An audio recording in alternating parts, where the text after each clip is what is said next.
Well, we are live. Hello, everyone. Hope you're all doing good today. Welcome to my very first episode of Everything is Political, hosted by me, Tim, Lost in Law, aka Lost Online. I've got a very special guest here today. A great way to kick off the first episode of Everything is Political. Mr. Steve Gosney, please introduce yourself to my audience. Well, first I want to make sure we get things on. Are we on? Because I don't see my if people Oh, see, I don't know if I'm there's about a 10-second delay. okay. Mine's still not live here, so I got to get my technical up. Wait a second. We're live. Okay, so we're all good. So introduce myself. Yes, I'm good at that. My name is Steve Gosney, and I'm a lawyer in Florida. I do criminal appeals, and I do death penalty appeals. And for the public defender's office, I'm a board certified criminal trial lawyer, and I'm Catholic, which is I'm a Catholic convert about 15 years ago. I would say I was marginally agnostic, sort of Protestant, raised Protestant, kind of marginally agnostic, and then came to my faith about 15 years ago, and have been practicing law since 1999. So I've written multiple books on the death penalty. I have a children's book.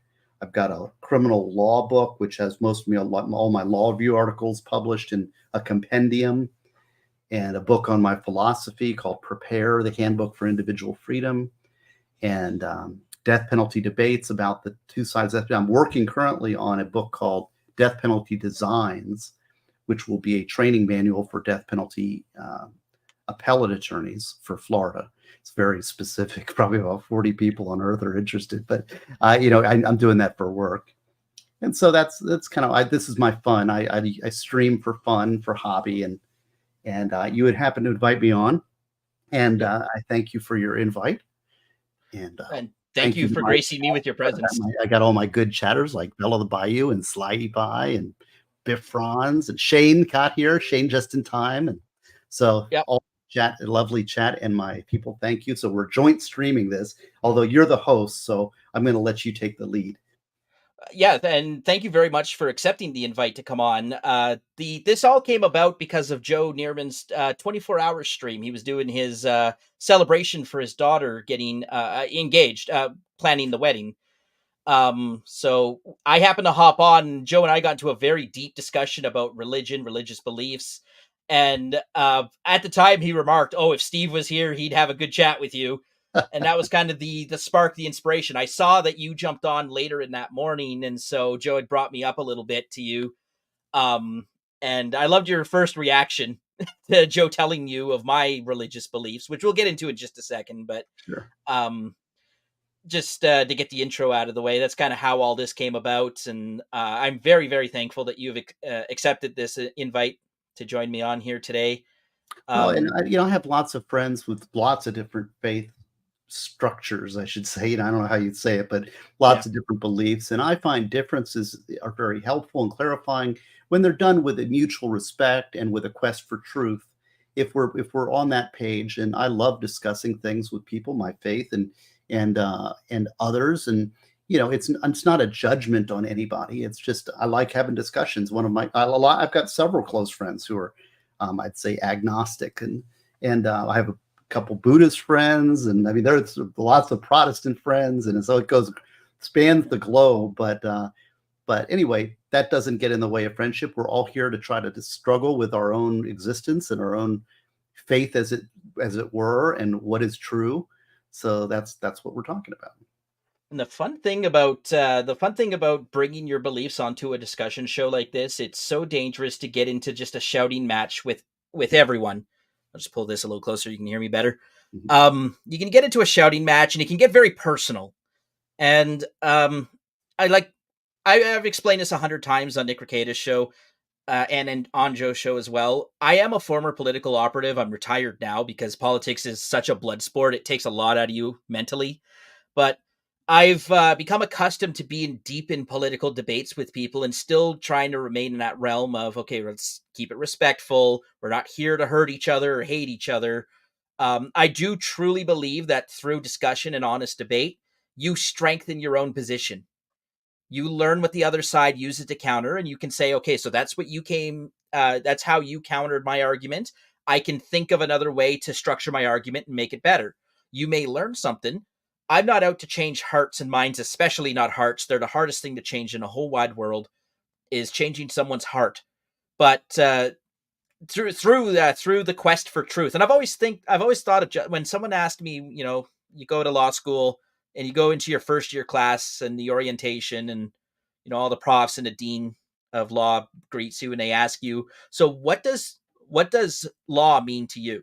What does justice mean to you? For me, law and justice have always been the quest for the truth. And any human who claims to know the truth is probably lying to you. Oh, right. Yes.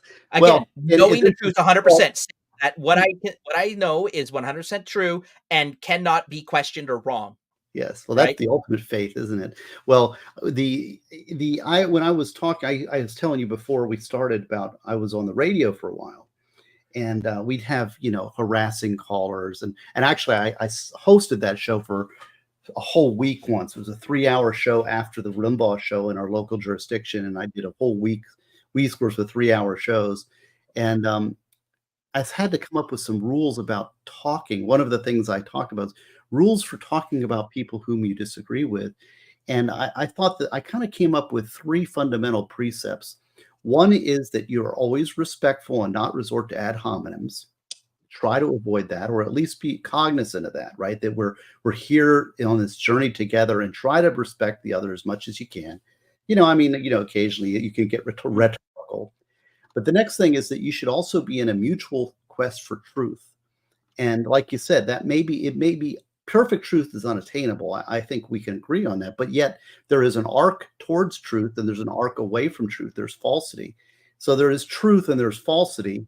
And we may not be able to touch it directly, but you could probably come up with something that's absolutely false. And absolute falsity implies absolute truth, even if it's not perfectly attainable by humanity. And then, of course, the final corollary, which is I am kind of interested because I was thinking about, like, what is Tim going to talk about? And the third rule that I had is, but you must also believe that there is falsity and truth, even if it's unattainable, that such a thing exists, because there's the people that are the deconstructionists of the world who Yeah. say, well, there is no objective reality, there is no objective truth. It's all opinion, it's all self-referential, and this kind of, there are no moral absolutes, which is in itself a moral absolute. So Yeah. it's a fundamentally contradictory position. But if somebody takes that position and is using that rhetorical device to attack your beliefs, then it's pointless to discuss something with somebody like that, because we're not even agreeing on the ground rules, and if we're not going anywhere, we're just spinning our wheels in mud. Right. And yes, I do believe there is a such thing as objective morality. There is an objective truth. And like I said, we'll go deeper. We'll definitely go a lot deeper into this stuff. But just for the audience and framing what this is going to be, I encourage and absolutely welcome chat's participation. Throw questions. If I see them, I'll throw them up. But my channel's not monetized, but I don't expect people to have to pay money to have a question answered.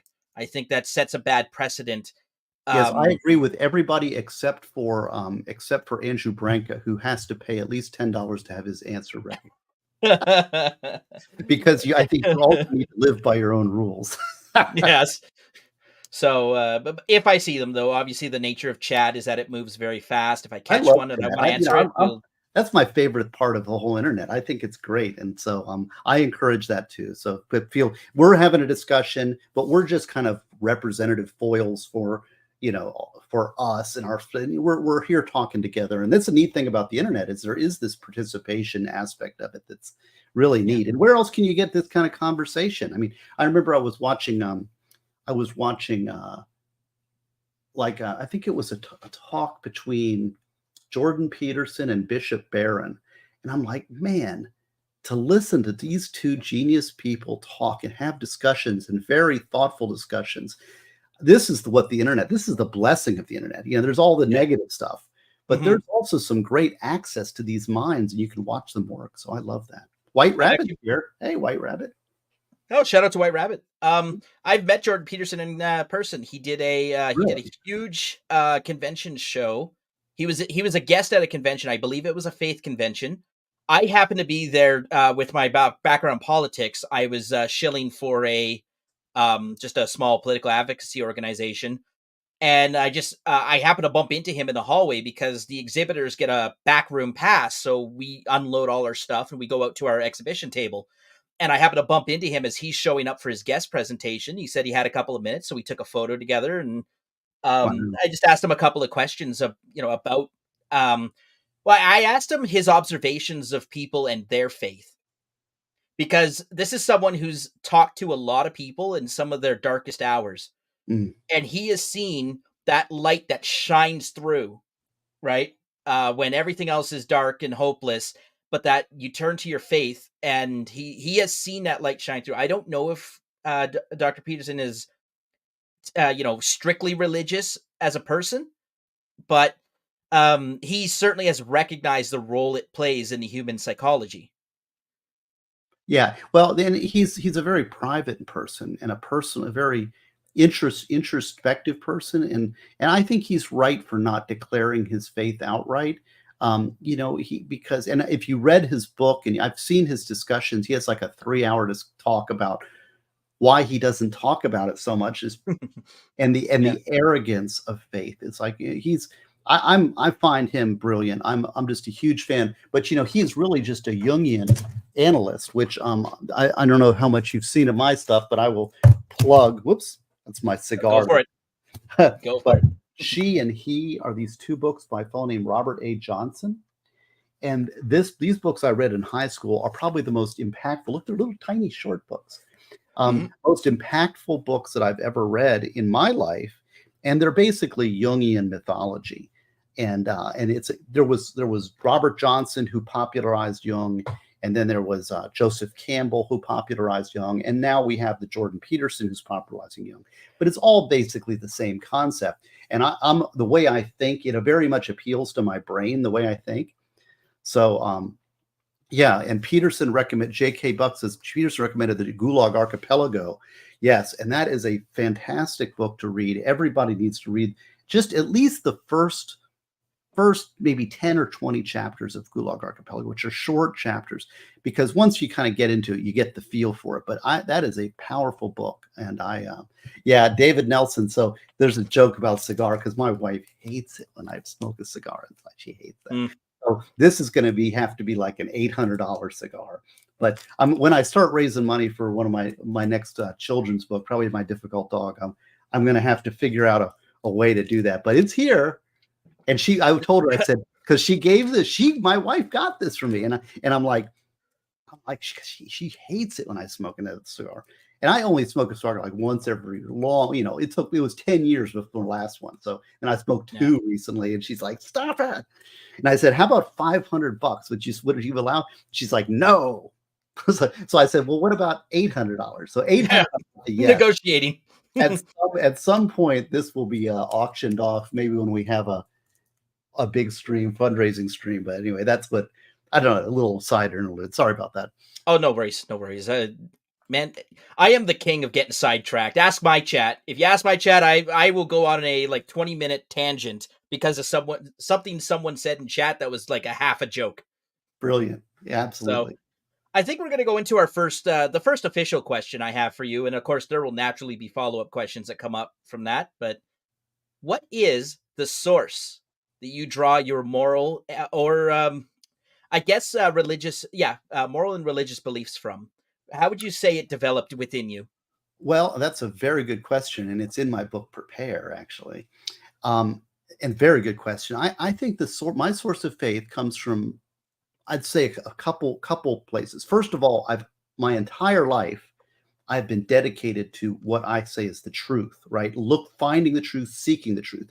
Not that I have the truth, but that I'm looking for it. And I want to govern my life as much as I possibly can by not speaking truth, by not speaking falsity, by not absorbing falsity, but trying to be true in everything I'm doing top to bottom, right? So because I believe that we're so filled with self-deception, and where the world is filled with lies and people are good liars. So that's something early on that I did. And that was really without, that wasn't a faith thing. Well, maybe it was. I mean, maybe it was. Maybe that is an expression of faith. But that's sort of my long-term background. And I'm not perfect. Let me tell you, I've failed many times on that front. But yet I do make that effort, and that's always been part of who I am. I've gotten better at it as I've gotten older. So then I would say, okay, now how did I come to a Catholic faith? That really came from, I'd say, two roads. One is gratitude, and the second is humility. So those two things I think are the key to my faith, that I try, and I'll say that is, again, not a natural thing for me. I am not naturally humble. One of my great sins, they have the 7 deadly sins, Hmm. and we all have our weaknesses, right? Like, gambling doesn't appeal to me, like, at all. It's like, no, but there are certain things and sins of arrogance are one of my failings. Yeah. And so and I remember Justice Clarence Thomas is one of the most influential people that I've talked to, and he talks about it not as, it's not an expression of a character trait, because my character trait is to be arrogant, right? But instead, it's a willful choice to recognize that I am imperfect and don't have all the answers, and so come at things with a conscious humility. I choose to be humble, not that I am, but that I choose that perspective on the world. And similarly, gratefulness. We are given a short span of life on earth, and we traverse that from birth to death. And we're a very small window of time that we have on earth, that we're conscious and actually have possibility of free will. And during that time, I mean, that is a gift. We're given the gift of health and life, and looking at everything from, it's kind of the fundamental mistake, I would say, of a lot of people today, is that people are downtrodden and poor because of some oppressor, when in fact the natural state of man is poverty and oppression, that liberation and wealth is the extraordinary gift. And so if you have consciousness, if you have any bit of wealth, if you have a family, if you have love, if you have any of these things, you should instead be grateful for them, rather than being cynical and miserable with the curses, that whatever challenges that you've been given.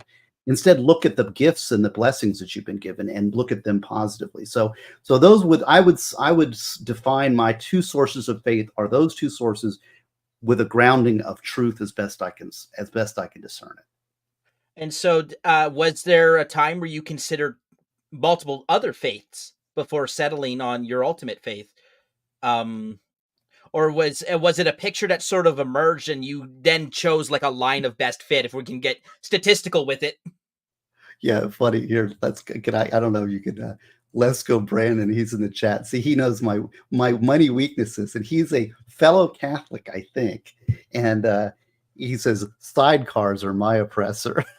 Yeah, he, I can see your chat, by the way. I can oh, pull okay, them up. yeah, Yeah, that's hilarious. you had Well, a good one in Rumble. I'll get to in just a second, but well, that's a good question. When I was more agnostic, I did look into other religions, mostly, and I would say Buddhism is probably the one that I looked at intellectually, but I was never drawn to it. So many times people see things as the expert is here. But when I became Christian, I was raised Protestant. It just wasn't a big thing for me. It wasn't a big. I don't know. It's hard. How do I explain it? The point is that when I did get faith and I did become a Christian, and it's told in my book, I looked around. I said, okay, I want to be with the church that is closest to the Church of Jesus, right? That Jesus is the Christ. That's the Christian message. I want to be that church, whatever that church may be. And of course, to me, there's basically 4 churches that can appeal to that authority. There's the Catholic Church, Roman Catholic Church. There's the Orthodox churches. There's the Armenian Church, and there's the Coptic Church in Egypt. So I looked at all four of those and settled upon the easy one, I guess, but also the one that I believed, I thought rationally was the one that was the closest to the Church of Jesus. But that's an authority question. Um, so Yeah. Yeah. I did look at different churches, and I also looked at in my distant past, I've looked at comparative religions. So, correct me if I'm wrong. So, I believe that Catholics, one of the core beliefs of Catholicism is that Jesus Christ was the Son of God. That's I'm correct on that one, right? And there are religions who don't believe that Jesus was the Son of God. Of course, No, Judaism being that's the most, almost prominent one. any non-Christian religion would not believe Well, that, right? Islam's got it interesting because Islam was founded way after the other Abrahamic faiths.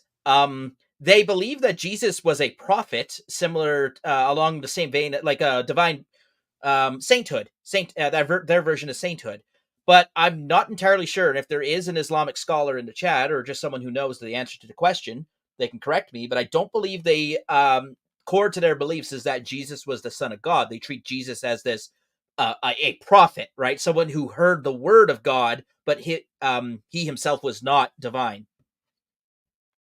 Well, it's hard for me to speak for other religions. Yeah, I same. understand that the core belief of Christianity is Jesus is the savior, is the Jewish savior, and the Jewish believed in a Messiah, and that Messiah was fulfilled in Jesus. So, and that's Jesus of Nazareth, who was born in a manger and all that, and who died on the cross and suffered death and was buried and rose again after 3 days. So that's sort of the leap of faith that is the core to Christianity, and things flow from the Calvary, which is the crucifixion, and so it's a very strange religion if you look at it. I mean, it doesn't have a natural appeal or even a natural logic to it. It's an odd thing to believe when you kind of look at it um, from a distance, and so it's hard to even comprehend. In part, there's kind of the mystery of faith. Like if you understand it, you don't understand it, right? It's one of those kind Yeah, of you know exactly. but Um, it's almost by looking at that, like the Trinity. I remember, like, well, what do you explain the Trinity? The Trinity is incomprehensible, and so, but by pondering the incomprehensible, it gives you wisdom. So I've talked to my priest about that, about the Trinity, because in fact, I remember one of my objections to Christianity and the Trinity altogether was that I thought we were supposed to be a monotheistic religion, and isn't that a triistic religion, right? And there's really, there was multiple answers. One of them was, if you understand the Trinity, you don't understand the Trinity, and the other was that we are human beings and we're inferior, or we are not able to actually perceive God, right? mhm. But what we can perceive are certain faces, are certain ways that he touches our world and our universe, ways that we can perceive, and those are reflected in the different faces, the Father, Son, and the Holy Spirit, the way that we can see God's interaction on earth. I can seize on that for a follow up because, of course, there are polytheistic faiths. Ancient Greeks is one of them. Would what they traditionally believed were many gods were actually different aspects of the one true God. So, of course, Maybe, when I they don't know. That might be a post hoc conversion. I also understand that, and I don't know this, and I like this part of it is that I'm just a student. I'm just a pilgrim. yeah, I'm no theologian. I mean, I haven't really studied this. Like, there's people that I would definitely defer to. So I may be completely wrong in often my faith. I'm just trying to come at it from just a poor, humble humility, a position of humility. But one of those things is that what we call religion, like in the Greek multi-pantheon religion of Ares and hmm Apollo or whatever, Zeus and was yeah, not a moral framework. It was a mythological projection of humanity onto the world, and that people governed themselves through philosophy. not Yes. through religion as in mythological religion that we say that was a multi-theistic religion. So it was a way for people to work out mythologically humanity's proclivities. Let's make an extreme example of the Furies, right? And these faces, and this is they play out on a stage together. But how I govern my life, it wasn't because of the Furies. It was instead a philosophy. So Stoicism is one of the great influences on Christianity that would be, I say, as a pagan basis. But but Christ came to earth within a certain philosophical environment. So those things are going to be reflected onto the early church just by the appearance of the Christ figure, right? Yeah. And that was just a bit of a sideways tangent because honestly, there's trying to you're trying to mash a square peg in a round hole in that trying to reconcile two different belief systems together. Which brings me to a question that your Rumble chat asked. Um, when the idea that yeah, do you believe all other faiths or religions are wrong? That's a bit of a I don't like the framing of the question, but I like the topic of the question. So feel free if you can sound off on Well, that one, because I I'll don't put it, think that picking one religion over the other means that the other one's wrong. I don't think that's a fair argument or a well, it's sort of a it's a simplified. There's let's pick this apart a little bit. Um, and this is a Jordan Peterson thought steal. So I'm not taking credit. Again, humility, right? A part of doing appellate work is you have to cite every thought. So, you know, yeah. and something that he observed is that God is a judge. He is the lawgiver and he is a judge. And that means that any statement of belief that you make, any moral statement, is necessarily a judge also on your behavior. So, for example, if you say it's wrong to drink wine, now you've made a statement. That's my moral stricture. And I'm drinking wine. Well, now you're judging me. Well, you may think that, drinking wine is wrong, but now I've perceived that as a judgment. So any statement of morality, any statement of positive truth is necessarily a judgment on all of our behavior. So to have any moral framework is to necessarily judge other moral frameworks. And so that's the first thought. So Mhm. obviously, I believe in my God and my belief system, and I believe it's the correct system, and that's my choice. And I think as a Christian, God gives us that choice, and we do have free will. Now, do I think other philosophical systems are wrong? Well, it depends. I mean, it depends on if it conflicts with the primary Christian tenets. One of the things that Catholic Church has been very good at in the past, I don't know about anymore today, and we got into it in discussion in the chats one time. I was with somebody, and somebody was being very aggressively atheistic and saying, "Well, isn't it true?" They were having a discussion in the chat, and I came in the middle of it. They said, "Isn't it true that the Christmas tree is pagan in pagan origin?" And my understanding that it is, but that doesn't mean it's wrong. It doesn't conflict with Christianity. And in fact, the Christian evangelists came to Scandinavia and they found this is something beautiful and worthwhile and can enhance your faith. And beauty is a reflection of God. So let's incorporate that into the church, not reject it, because beauty should be embraced, not rejected. Same thing with what we're talking about truth. So if the truth exists, if something beautiful exists and it doesn't conflict with your core Christian values, then embrace it. So, for example, like the Buddhists, a lot of Buddhist thought or Confucian thought, or which are really more philosophical frameworks, there's a lot of wisdom there. Islamic thought, right? Mhm. Jewish thought.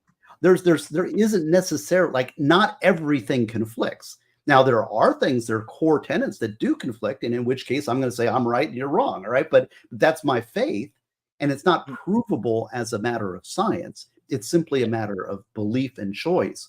However, but I'm not rejecting all teachings of anybody. If you're not a Christian, I'm not listening to you, right? That doesn't make any sense. It only goes down to those fundamental core beliefs. So, as I mentioned on Joe's show, my personal beliefs are atheistic. And I think, I criticized Joe just a little bit on this. Of course, I incredibly respect the man. I think he's a brilliant lawyer. But I criticize him a little bit in saying that by the time he finished talking to me, he had converted me to agnostic.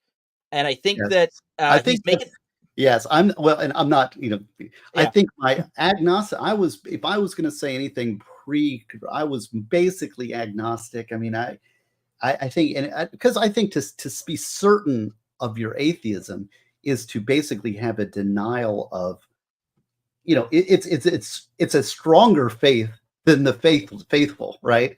yes, yes. Yeah, so And that was my first admission to Joe. I said atheism is as much a faith, if not more, than any other faith, because it is a belief that the systems and values that you've put in place, it's your belief that it's correct. But there is nothing more than that. There is no objective truth. There is no, uh, there is no evidence or proof that atheism is correct over all the other religions. And actually, I'll just change the topic really quick because I think we can definitely get into this topic for sure. no, I'm Um, enjoying this is great. You're a good interview, and I love the questions you got so far. I reserve oh, the right to change my mind. thank you very much. I appreciate it. And you know what? Um, I wanted to make the distinction on Joe's channel.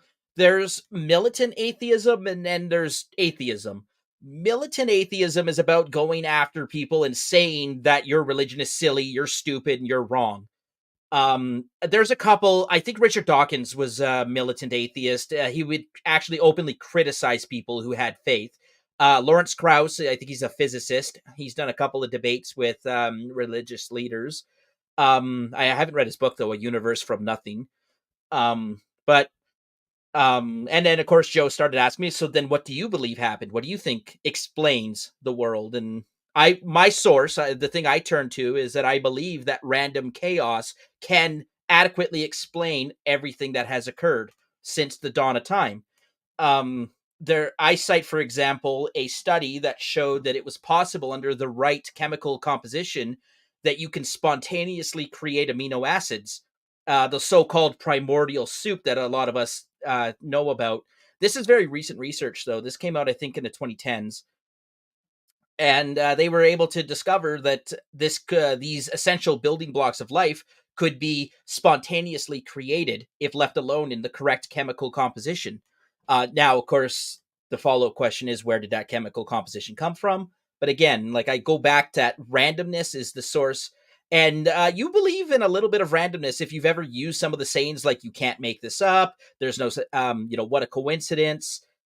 You're ascribing things that you cannot explain to randomness, the throw Can of you a set of explain? dice. There's some questions coming across in the chat Oh, about atheism versus agnosticism. Could you explain to you what your view of that is, sure. so we can make sure we have fundamental vocabulary words defined here?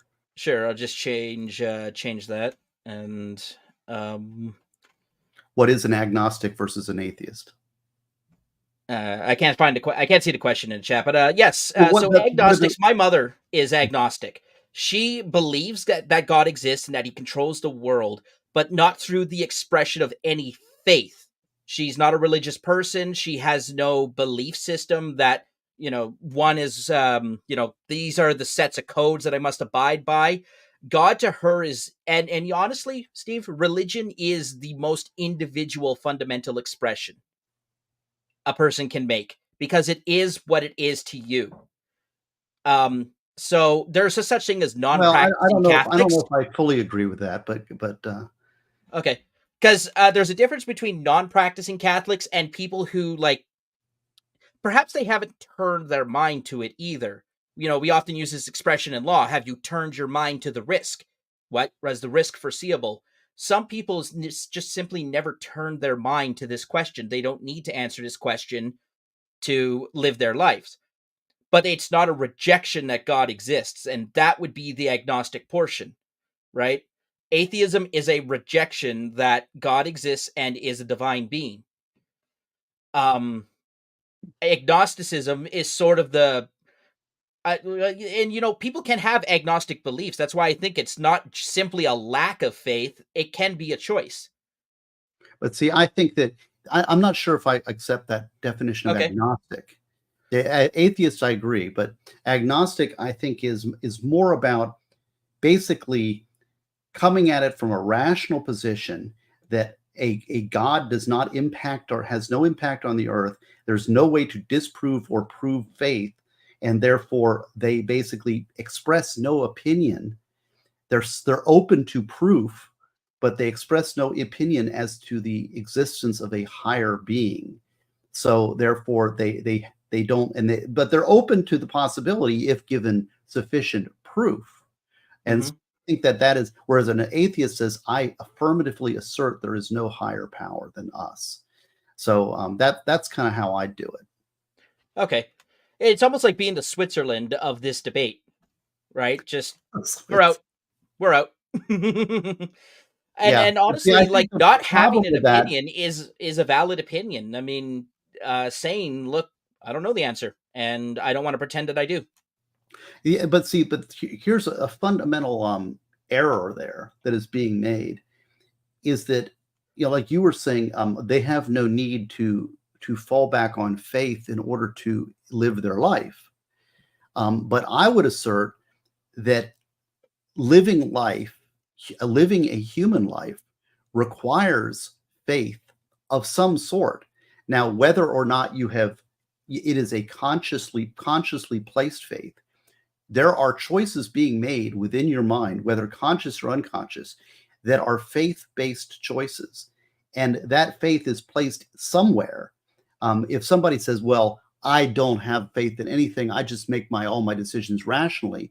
That I think is fooling yourself. I don't believe that that can be done, and I think that they're basically placing their faith in something that is not God, and where that's located, maybe they haven't discerned it yet. Maybe they don't know. Mhm. But I do think they have faith. They just don't know where it is. And of course, from the Christian point of view, or the Judeo-Christian view, the first commandment is put no God before me, right? Which is meeting that, put faith in God. That's the vessel which faith is to be contained. And any other placement of faith is improper and will result in, suffering and misery, or it's a off track type thing. So, what's your reflection on that? Well, I mean, I definitely understand your side of the argument when it comes to people who choose, like, who are not ascribing their faith to their moral decisions, which actually made me think of whether faith is inherited, which would seem to imply that the faith of your parents has a. Now, I'm not talking in a strictly environmental sense, right? If your parents raise you in a Catholic household, it's very likely you'll be Catholic. It's also possible that you reject Catholicism. Everyone has that teenage rebellion phase. Not everyone grows out of it. But that's Yes, what well, and, libertarianism is and I was mostly. raised, like, my whole family was Protestant. Yeah. So, And I I came out, of course, my wife's Catholic, and I mean, we were in Catholic church. So clearly, and part of the deal when I married my wife is that we'd raise my son Catholic.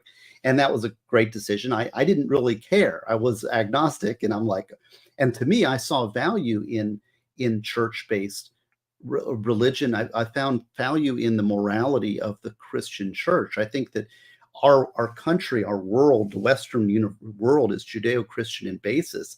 And I see a lot of value coming from faith as an institution that is being discounted and destroyed as our culture atomizes every institution that is of worth. So I had no objection to that because I didn't have a strong opinion. I just didn't see the need for it in my life until I saw the need for it in my life, right? But Sorry, there was I didn't mean to hide that yeah, comment, no, but the that chat's was a good going nuts here. that was a comment that I wanted to follow up on. Yes, I have heard this many, many times. There is very good friend of mine. Her young children believe in this to be the case. They believe in God. They believe God exists, and that He influences the world around them. They're not practicing of any faith, though. They don't go to church. And honestly, it's a misnomer. I do believe when I use the term a practicing person of faith, that is one of the chief things is that they attend church or that they are spiritual with other people in some sort of communal way. I'll give it a good example from a non-religious perspective in just a second, but I did want to touch on this really quick. and the kid loves space and science and technology and physics. He's actually unfortunately he's a big fan of Neil deGrasse Tyson, who I think gets a little too big for his britches sometimes, but eh, only a personal opinion. But I do believe he uses this expression a lot, right? Um, God made it so, and physics explains how. Well, and a lot of the early, I mean, science is really an outgrowth of the Catholic Church. Hmm. The Hmm. Catholic Hmm. Church was the main um, the main benefactor of science, the scientific community. Now, there's this Galileo story. It's been used to drive a wedge between faith and science. But I will say it's from after going to the other side and coming into the church. I think that story is way overblown. It has to do with personalities at the time between the different political people that were involved. It's a much more complex story than just there was this schism between faith and science. That's not what happened. And in fact, I think that the basis of science is the discovery of truth, and discovery of truth through the use of our brain, our mental tools, our rational thought to explore the universe, to explore the mechanism of creation, to expand, to know God through his creation. So science to me is an outgrowth of Christianity and faith. And I also disagreed. I disagreed with Joe when he was talking about it, because Joe is much more literal. He's much more fundamentalist than I. I am not a literalist at all. And I do not believe in that. And I think the mistake there is what it diminishes God, because what happens is people start saying that God is whatever we don't understand. So it's a gap filler for lack of understanding and for ignorance. And then as science expands, we learn and understand more, God gets crowded out into the sides to something very small. And I think that's a misunderstanding of God or the creation. And I don't believe that, that is a proper perspective. But I could be wrong. Go back to humility, but Yep. for me, it's a mistake to say I have to choose between a creation theory and science, because to me, understanding the creation and the mechanism of creation is looking at God. And there, Oh, look at that. There's got it. I missed a comment. There it is. Um, to bring it to current events, it's really sad. I think we can agree on this one, Steve. It's Yeah. sad to see the perversion of science to a Yes. political end.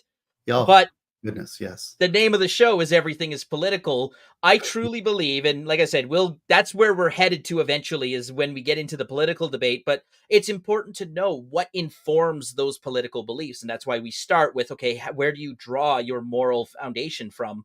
And that's where we get into this deep discussion about religion and what it means to Well, and hold a God. lot of these ideas, I mean, it was it was a heavy lift to write Prepare, which was what is my faith? Writing down what I believe and what were Mhm. the sort of question that you asked was quite an exercise and quite a challenge, because you're putting pen to paper and it's there. So it's like, what do you believe? Write it down and defend it. It's easy to throw the stones in the dirt. And what was Oh, yeah. that question? Because somebody Oh, somebody yeah, Furby Slayer. Yeah, the religion Oh, of right. the science, Okay, and right? there's a part in that book, and there's a part in one of the chapters about idolatry, and that we have completely blown that. And one of the idols is science, or I will put let's take it beyond that and say rationality itself. I think there's a big mistake that people do is they worship rationality and they make that their false idol. They place faith in reason. And Hmm. if you ever read C.S. Lewis's Abolition of Man, which is one of my most important books in my life also. And he talks about the three levels of man, which it's a great way of understanding. In fact, my pyramid, which is actually a Maslow hierarchy of needs, originally was the three levels of man pyramid, which is the brain, rational thought, the chest function, which is the valuation or faith function, and the gut, which is our tribal nature. And Oh. those levels. And so what happens is, and this is why it's true in society, because people worship their rational brain and they think, I just reason everything, right? And I'm so rational and perfectly rational. All my decisions are rational. And they delude themselves because they've worshiped the rational thought. And there's a lot to be said for rational thought. I'm just saying that it wants to be on top. That's why it's up here, right? Yep, But yep. what happens is they are then asked to explain certain moral questions. And at some point, there's an end point at which rational thought cannot explain. And they fail in that. But then, as C.S. Lewis says, we're living in a world with men without chess. So when people finally get it, their worldview, a rational worldview collapses. They don't have a chess function to fall back on, and so go right to tribalism. So you'll see that in a debate when somebody starts losing a debate over morality based on their reason, they collapse into, well, you're one of those, you're on the other tribe, and it becomes Labeling. rather than able to deal with something on an ethical level. Yeah, the and you know what, labels have their place because and this is I love segueing. So this is actually the second planned question I had for you. My racial background is I'm Native American. And when you talk about tribal mentality, tribal culture, Which tribe? Mi'kmaq. So Ah, the East you have a Coast, tribe. we stomped the Vikings. Yeah, That's how I like to put it. often. A little oversimplifying, but Yeah. anyways, I love the transition into that because um the uh the way we practice, so of course, we had a lot of different beliefs before we were colonized. A lot of us converted to Catholicism. The Native American belief of our Father, the Creator, is not wholly incompatible with Catholicism. There's a lot of context missing from that general statement, but I think it's basis enough to proceed upon with the next question I have, and is faith born from a person's instincts, or is it was it a function of our higher rational thinking, or is it much more lower on our like, could our reptilian mind have created faith, or is that purely a function of the evolution of our brains? Well, I don't know if that's all the answers on the table, but uh, and Or I somewhere in don't. between? Everything is a spectrum, yes. No, well, it's not just that. I mean, you're assuming that faith has either a biological or an evolutionary or a rational basis. As And somebody that you would might, be sorry, I'm sorry to interrupt, but that would be something that I believe in, right? right? Is that faith, if you are atheist, you still have to explain why faith is something that humans feel so strongly. I cannot, I can't dismiss that faith is just imaginary. No, it absolutely originates from somewhere deeper in your core of the individual. My explanation is that it comes from our instincts. Um, that's not a I wholly think that's satisfactory well. response. I don't know. I think there's a lot of other explanations and Mhm. possibilities. And one of them, for example, that's an individualistic view, which is a typical Western view. Whereas, maybe from a Jungian perspective, um, faith is a reflection of the collective unconscious, in that we are all humanity. We have something that binds us together, and similarly, and from a Christian perspective, for example, the nativity, it's a common universal experience of humanity to have birth and babies and motherhood and fatherhood, and the blessings that come with that. That is a core central human experience. So that any human being will relate to. So that's what you could look at that through a Jungian mythological perspective as the collective unconscious being reflected. If you I think there's a lot of possibilities here. I don't think it's and I'm not really sure if I have the answers. I'm just saying that it sounds to me like the question needs to be broadened, or the answers to be explored more broadly.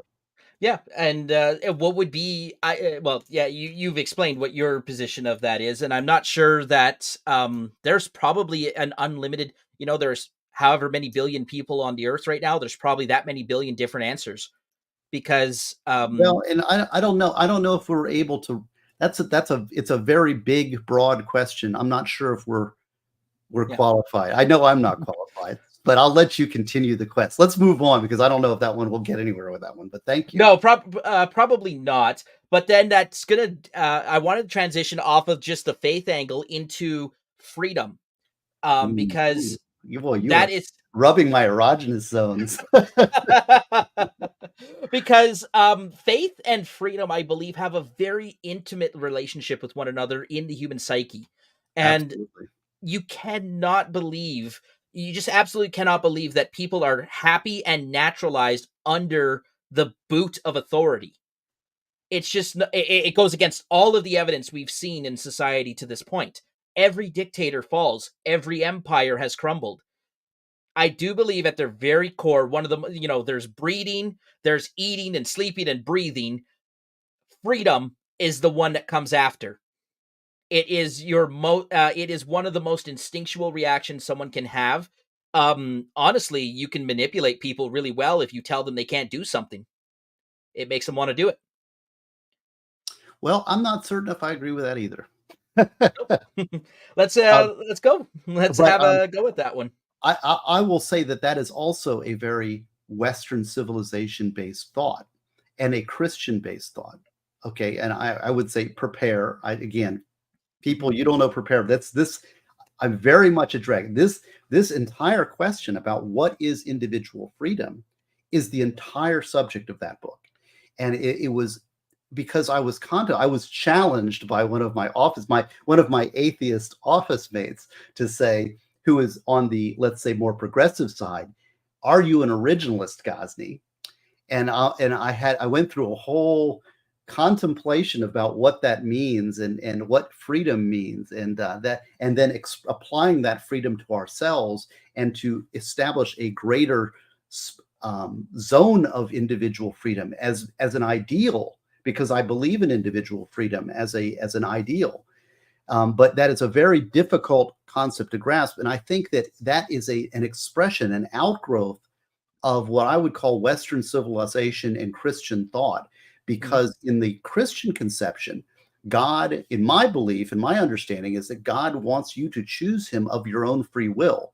Therefore, He wants your love, but He wants your love chosen and freely given. Therefore, God isn't coercing us into loving Him. Therefore, there has to be a not loving God. There has to be a denial option in order for the choice to be real. So, from a Christian perspective, free choice is required. And that has allowed freedom to grow in Western civilization. In other cultures, in other civilizations, I don't think that freedom is necessarily as valued or necessarily the default position of man. And I have a very good friend who talks about communal societies that are less um, individualistic. So, and I don't know. People will trade freedom for security, and fear is a driver. And I don't know. That's an assertion that's a Western man and a Western civilization worldview assertion, and I agree with it as an ideal. But I'm not certain if that is the ultimate expression of humanity. Was the freedom perhaps a necessary? Was it something that we had to give in order to survive? Was Because obviously security and survival are among the top, right? Nothing else happens unless you are secure and can survive. Go back to Maslow's hierarchy of needs, right? Right. So are we willing to sacrifice a little bit of freedom in order to gain the necessary security? And then of course the rest of it is all a balancing act beyond that. But then does that make freedom very unique in that it can be traded as a partial commodity in that way? Well, it's very difficult to define freedom. It is. It really is. And I think we need to put on a qualifier of, we're talking about individual freedom, right? Yes, And individual if we're freedom. talking about individual freedom and individual autonomy, well, what is that? And I mean, are we really conscious? And have you done a top to bottom self assessment? Like you said, if you're starving, and the natural state of man is poverty. So if you're Hmm. Hmm. hungry, you are not free. If you are poor, you are enslaved by many forces. If and you could go right up if you are unsafe, if you're threatened by crime, if you're threatened by the tyranny of the state, you are not free. If you are, some people are not free because they've had childhood traumas that have enslaved their unconscious mind, and they're operating sort of a loop where Hmm. Yes. they're enslaved by their unconscious traumas. There's a lot of levels to that keep us enslaved, and my purpose of writing Prepare was to give yourself a self-assessment top to bottom through the whole Maslow hierarchy of needs, so that you can reflect on your own individual freedom and try to grasp and go towards a more free state, and value that when you have it. There is something you said I really want to do a deeper dive into. You stated that poverty can result in enslavement, and Absolutely. I'm That isn't wondering that what that. poverty, isn't that what slavery is? Yes, What is it? You work, I eat. That was the and I believe that we are when we're saying these words, we're ascribing the same definition to them, right? Poverty is the wealth within your societal structure. So, of course, the westernized version of poverty is not the same as the poverty from the Middle East or poverty from Africa, poverty from the island, Pacific Islands, right? Poverty means something different in every one of those places. But it does come back to it's your individual wealth the ability to purchase your needs from society. So a need that you cannot meet on your own, you look to others to provide it for you. no, but you Poverty, you could be enslaved by wealth itself, couldn't you? you I mean, can, but that's more of a given enough mental. Like you go wealth. back to trauma, right?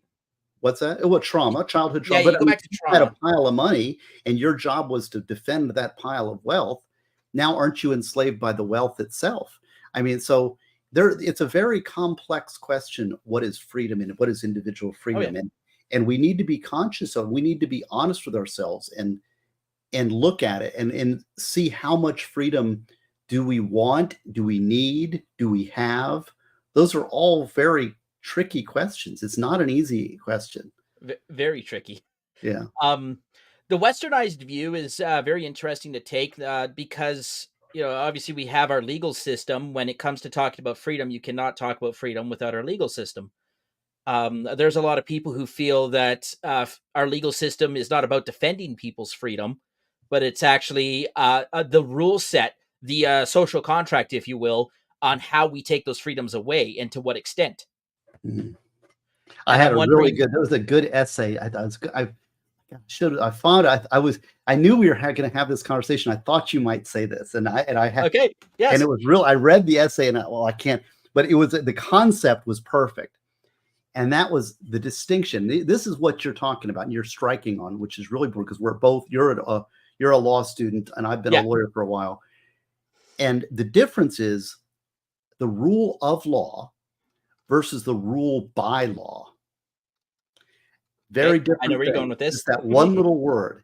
And so I believe in the rule of law, that the social contract, the Lockean view, that we agree to a certain set of rules that we all abide by, and that we are Mhm, treated fairly and equally by the law, in the eyes of the law, the blind lady justice with the sword, right?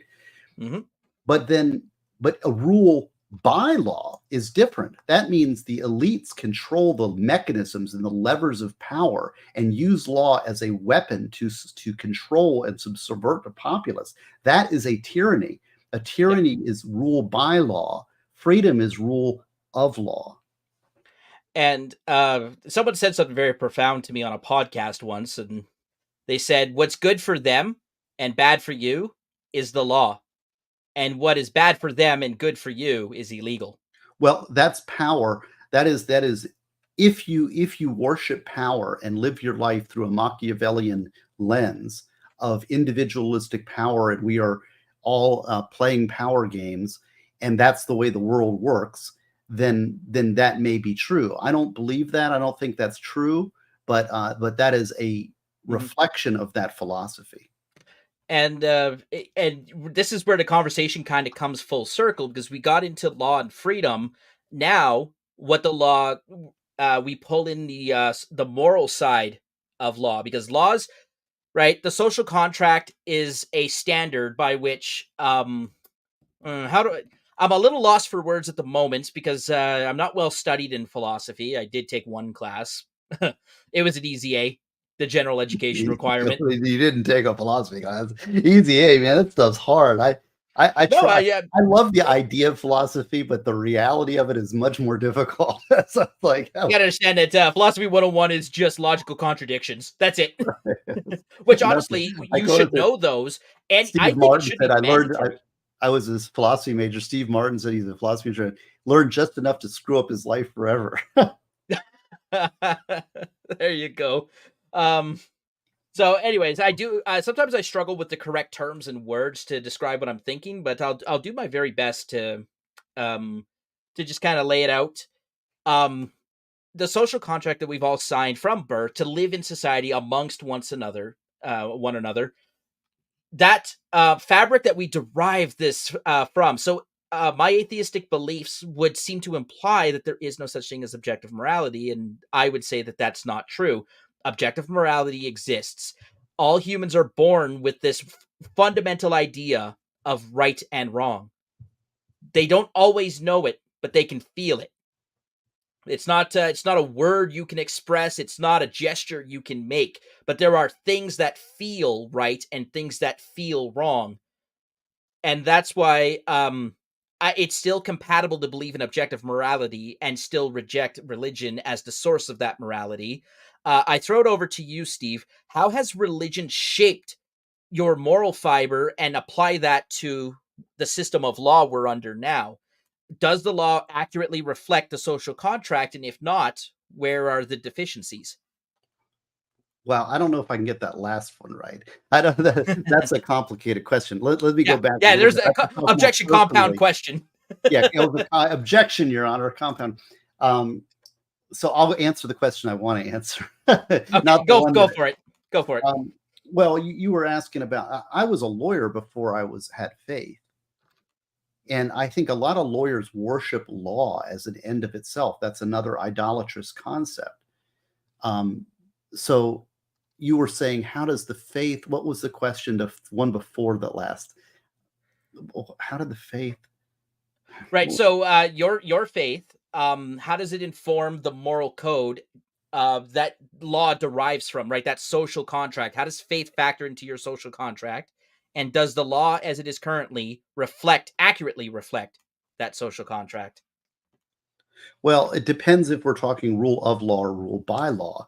I think we're living in a society now of rule by law, I would agree with that. which is a breaking of the social contract. Hmm. Now, how does it educate? I mean, like I'm married. Okay, I'm married legally and in my church, but to me, the legal contract doesn't mean anything to me personally. The church binding, the moral commitment individually is what matters to me. That's the one. I mean, the law stuff. If the law changes and says that my marriage is invalid, does that mean I'm not married? I don't care what the law says about my marriage, really. But now, I mean, obviously, if you're in a divorce situation, you might have a different opinion. But I mean, Well, for me personally, the government isn't going to tell me what my relationship is. The church will, right? I mean, the church to me, that's the bind that matters. Um, yeah, I don't know. This is. I'm not sure. That was too much of a compound question. Let's yeah, re-ask too it much. or reboot. Well, let's break it down first, because the first assertion I made is that humans are born with this fundamental feeling of right and wrong. Okay, well Would you agree let's with that? stop there for a second because you're wrestling with the concept of natural law. I think. Yes, yes, And and so, and I believe in natural law. I think natural law is the source. Natural law is a higher plane of morality than we can express through our written contracts, through our contracts as in constitutions. So there is something that educates us that is higher that can't be expressed. And again, I'm going to go back to prepare. You need to see this guy over here hasn't read prepare. Obviously, he needs to read prepare where this is I laid out. I'll have to get the audio version. Yes, get the audio version. I do have an audio version actually. There's on my I will look into it because I think it would be an interesting listen while I'm on the bus. yes, and so yeah, death penalty debates and prepare are both on audiobook. The prepare audiobook is only available at stevegosney.com, and prepare is only available at stevegosney.com. The Yeah. death penalty debates is on Amazon Audible and Amazon the ebook thing, Kindle.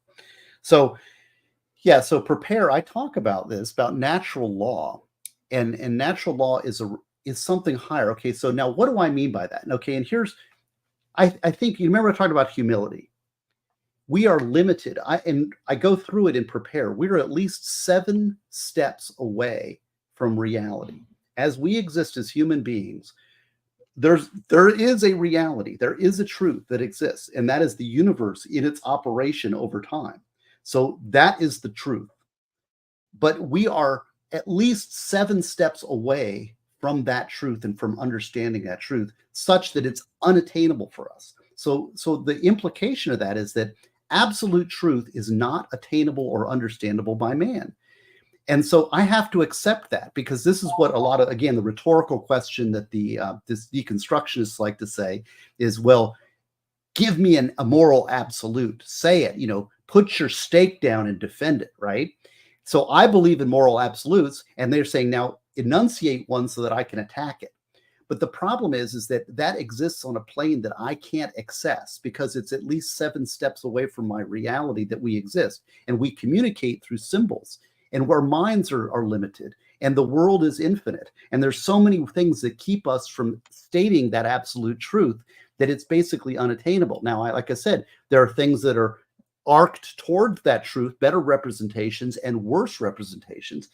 And I can agree that there's that arc of truthfulness, but I can also agree that absolute truth and absolute evil and absolute good exist, but they're just not, I can't touch it. And that concept is something called natural law. I think that somebody who believes that our actions are reflected. There's a higher divine goodness, rightness, truthfulness that educates everything that we do and fortifies what we do. And that when we act against it, it is contrary to the laws of nature and God.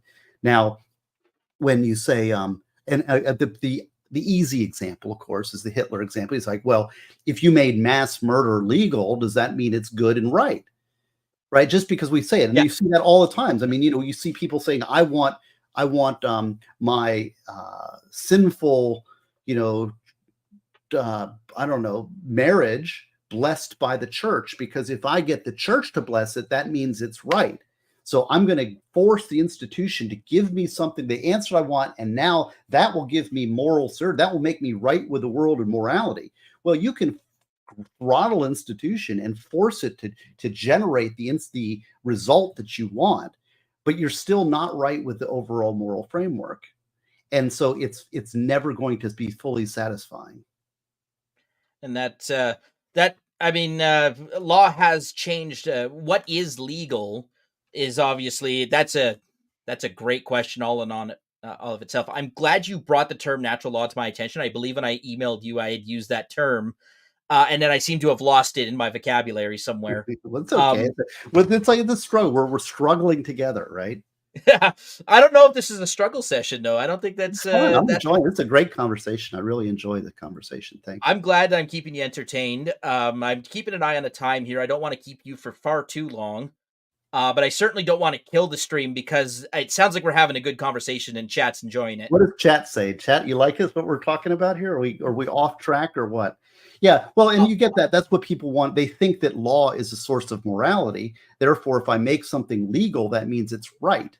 Yeah. Okay. Well, it may be, and that's a problem in our society, because people, they do believe that. They think if it's not illegal, then it is right. Law does not define morality. No, it And does not. in fact, law doesn't define ethics. Ethics, and this is a mistake. Oh my gosh. A I lawyer mean, talking about ethics, everyone. well, yeah, no, it's such a problem in law, because I these know it. lawyers I deal with, they think that if it's legal, it's right to do. I just had something today happen that reflects that it's like they're using procedure to short circuit what is right. And if it's okay, you have a procedural tool, it doesn't mean you use it to thwart justice. I don't know. It's hard Yeah, yeah. to explain without getting too specific. But I mean, more if it's unethical or immoral, that should be the end of the question. The question, if it's illegal, that's the end of the question. If it's immoral, that's the end of the question. Yeah, I think and when you sometimes act, it has to be, as a lawyer, it has to be legal and ethical. and this worship that the law is the only thing that determines what we can and can't do is, I mean, it's I see a lot of baby lawyers. I'm not even a lawyer yet. I'm definitely not a baby lawyer, but I see a lot of them that are saying, well, if it's, I mean, it's written here in the book, so I got to do it. Well, that's the worship of law, and it's an idolatrous concept. It's not unlike the worship of many other things Yes. in respects, right? There are people who, yeah, and you know, I have a this is funny story. I'll give you a funny go Gosney. go go go. I haven't told this one online yet. So people occasionally I'll come up with a new one. Everybody's heard all my stories. Um, there's a judge who, before a judge, I was against him in a civil case, and he's a funny guy. He has these great sense of humor. Anybody local will know exactly who this is. And we had a very contentious case where his client was a complete criminal. I'm not joking. He ended up going to prison for 100 months in federal prison. All right. But during the time he had the axe had not yet fallen. And, and he was just had this great sense of humor, represented this guy. And we were talking about the case, and I'm like, and he's like, no, he's a good guy. He's a good guy. And I'm like, what are you talking about? He's a good guy. He's an absolute criminal. He's like, no, his check cleared. So Oh, that's hilarious. like, if his check clears, then I defend him, right? That's the sort of that kind of a corollary to what you're saying. I don't know. It's funny. So of course you take legal ethics mandatory as part of your JD studies now. That was in Canadian law, at least, and imagine it's very similar in U.S. law. But if a lawyer has to ethically withdraw from a case, there's two reasons you give to the judge. It's an ethical reason, or they didn't pay their bill. Right, that's right. If it's an ethical reason, the inquiry stops because the rest is solicitor-client privilege. So, but if it's a money problem, the inquiry doesn't necessarily stop. And in fact, there are circumstances in our jurisprudence where the judge will deny the leave to withdraw from the case. Well, look at the for lack of example. funds. Right now, we have this Sarah Boone trial, and Sarah Boone's gone through 8 lawyers now. I've seen that, yes. Her most recent lawyer has moved to withdraw, and he's saying he has ethical issues. And I've been on this side of that. I haven't been on both sides. This on the lawyer, the receiving end of that. And the thing is, the client is asking you to lie for them. And I will not lie for a client. And I know that sounds crazy. People think, oh, you're a criminal defense lawyer. You're a paid liar. And the clients think that too. They think, oh, well, you're here. Your job is to lie for me. And I'm like, sorry, ain't happening. Now, there's a lot I can say based on reasonable doubt and the burden of proof being on the other side. And there's a lot of questions I can have. And I wasn't there. I wasn't a witness.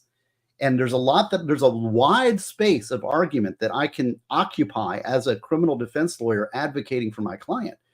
But to actively lie on their behalf is not one of them. And if a client thinks that's what I'm going to do, then it ain't happening. Yep. And so, that's what beats clients. They're so used to lying. And that's part of the moral corruption that happens. And one of the reasons, like a lot of the criminals, it's like a series of bad choices throughout their life, immoral choices, bad choices that have gone over and over again. No, that's not true. Just kidding.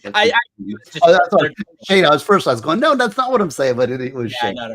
They're just messing with you. But anyways, one of the best pieces of advice I ever got from another criminal defense lawyer is don't even ever ask if they did it. That doesn't change how you do your job. You are there as a constitutional right. You are the last line of defense to injustice. Well, your job is to ensure they get a fair trial. Yes. That there's admissible evidence that you can defend the rights for them. You put the state to the test to make them prove beyond a reasonable doubt with admissible evidence. And that's my answer. You can also how do you defend the guilty client? And I always use the example of the woman who stole a can of spray paint from Walmart, and she got 19 years in prison. And I'm like, that's an immoral absurdity. And yet, but you say, well, she's guilty. How can you defend a guilty client? Well, because sometimes there's issues greater than that. It's like, well, it was a death penalty for stealing a penny off the countertop, right? I mean, it's like, well, she's guilty. She took the penny. I mean, there's a proportionality question. There's a lot of Yes, there is. questions. There's a lot of room, when you get into it, you'll see that it's not as clear cut as people think. There's a lot of gray, and law is all about gray. It's all about judgment calls. I mean, Mhm. what's the right sentence? Okay, so somebody goes to the bank and tries to cash a fraudulent check for $150. What's the proper punishment for that? Is it 10 days in jail, 20 days in jail, a year, 10 Yeah. years? I mean, what's the that's a quite a wide range. What's the right Yeah. there's no right answer there. Yeah, it's always an individual sentencing is an individual. I just finished. I got a book here on sentencing. Um, it's an individualized exercise because it has to take into account the person's unique individual circumstances, the context in which the crime occurred in, and the social contract, the breaking of how bad was the violation of the social contract. So Well, it and takes in all of Florida, those into a factor. I like the Karen. Same in Canada. We have the exact same, and we inherited our legal system from Britain, right? And we inherited a lot from Britain as a country in Canada. But we have that same thing. If I have actual knowledge that what my client is saying to the court is a lie, I am obliged to inform the court. I can get disbarred if I don't. right? And there's a lot of there's it's tricky. It's tricky. It's the human complexity is infinite. So what's right or wrong? These are all tough questions, and Yeah. there's some people that think, what was it, that the death penalty should be administered to people who are homeless and mentally ill in Canada, right? Isn't there something like that right now that's floating around?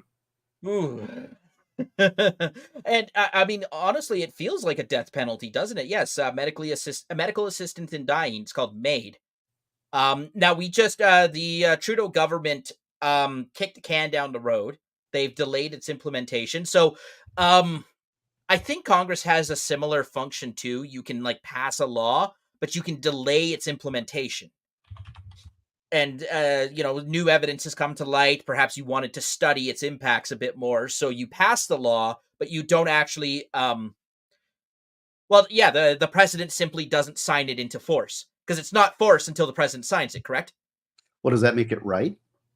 Again, just the legal technicality. So yes, Trudeau's done the same thing here. The bill passed, the law's passed. They are delaying the implementation to study more about and honestly, I don't have a good answer to that. I generally consider myself socially conservative, but it doesn't come from religious beliefs, obviously. Um, but at the same time, I'm very conflicted on this one because I've there are people who have zero mental capacity, but there are people with reduced mental capacity. And do they not have the ability to choose? And I'd certainly prefer a medical end to your life as opposed to a very messy one that other people have to clean up. Well, these are tough philosophical questions, aren't they? They are. They are. I mean, what is your just you I mean, you wrote the book on the death penalty. How does that change when it comes to the medical assistance debate? Does it Well, change? Is it yeah, still immoral? very good question. The death penalty, and I will say that the death penalty book is very specific to the death penalty debate, and that book which is available on Kindle and Amazon audiobook, is what I try to do is take the public policy debate and steelman both sides of the argument. I tried to identify Mhm. all of the discrete arguments for and against the death penalty and make the strongest and best arguments I can on both sides, because the full is net positive or net negative, and catalog them and make sure I've accomplished all of it. Because people would always ask me, because of my position doing death penalty appeals, well, what do you think about the death penalty? And it's like a 5-minute conversation, and they have their one or two favorite arguments, their one or two favorite arguments, and their Yeah. one or two examples, and that's the end of the thing. Well, when I got down to it, the more I thought about it, and I catalog the way I think. I start writing outlines, and it came up with basically a 2-hour explanation of why I'm against it, and then I did another hour and a half on why I'm for it. So it was such a large work that I'm like, okay, I'm going to just put it out so that people can decide for themselves. Because for me, my death penalty position is very strongly influenced by the Catholic Church position. Now, if you aren't Catholic, there's 19 anti-death penalty arguments, and there's 10 pro-death penalty arguments. So one of the 19 is religious faith. Well, if you don't have religious faith, then that you can lower the weight on the scale for the public policy and say, well, that doesn't mean anything to me, but maybe one of the other arguments does. And so how you weigh it is an individual question, but if to be aware of the question, you need to go through this, right? Because like I said, most people have one or two arguments on either side. Mm-hmm. So the answer, so going back to the MAID thing and the assisted suicide, I am also strongly influenced by the Catholic Church. And I believe that we have too much of a culture of death in our society. It's an answer. Once death is the answer, it solves so many questions. You always have that death answer. And that's the easy way out. I would kind of say easy way out.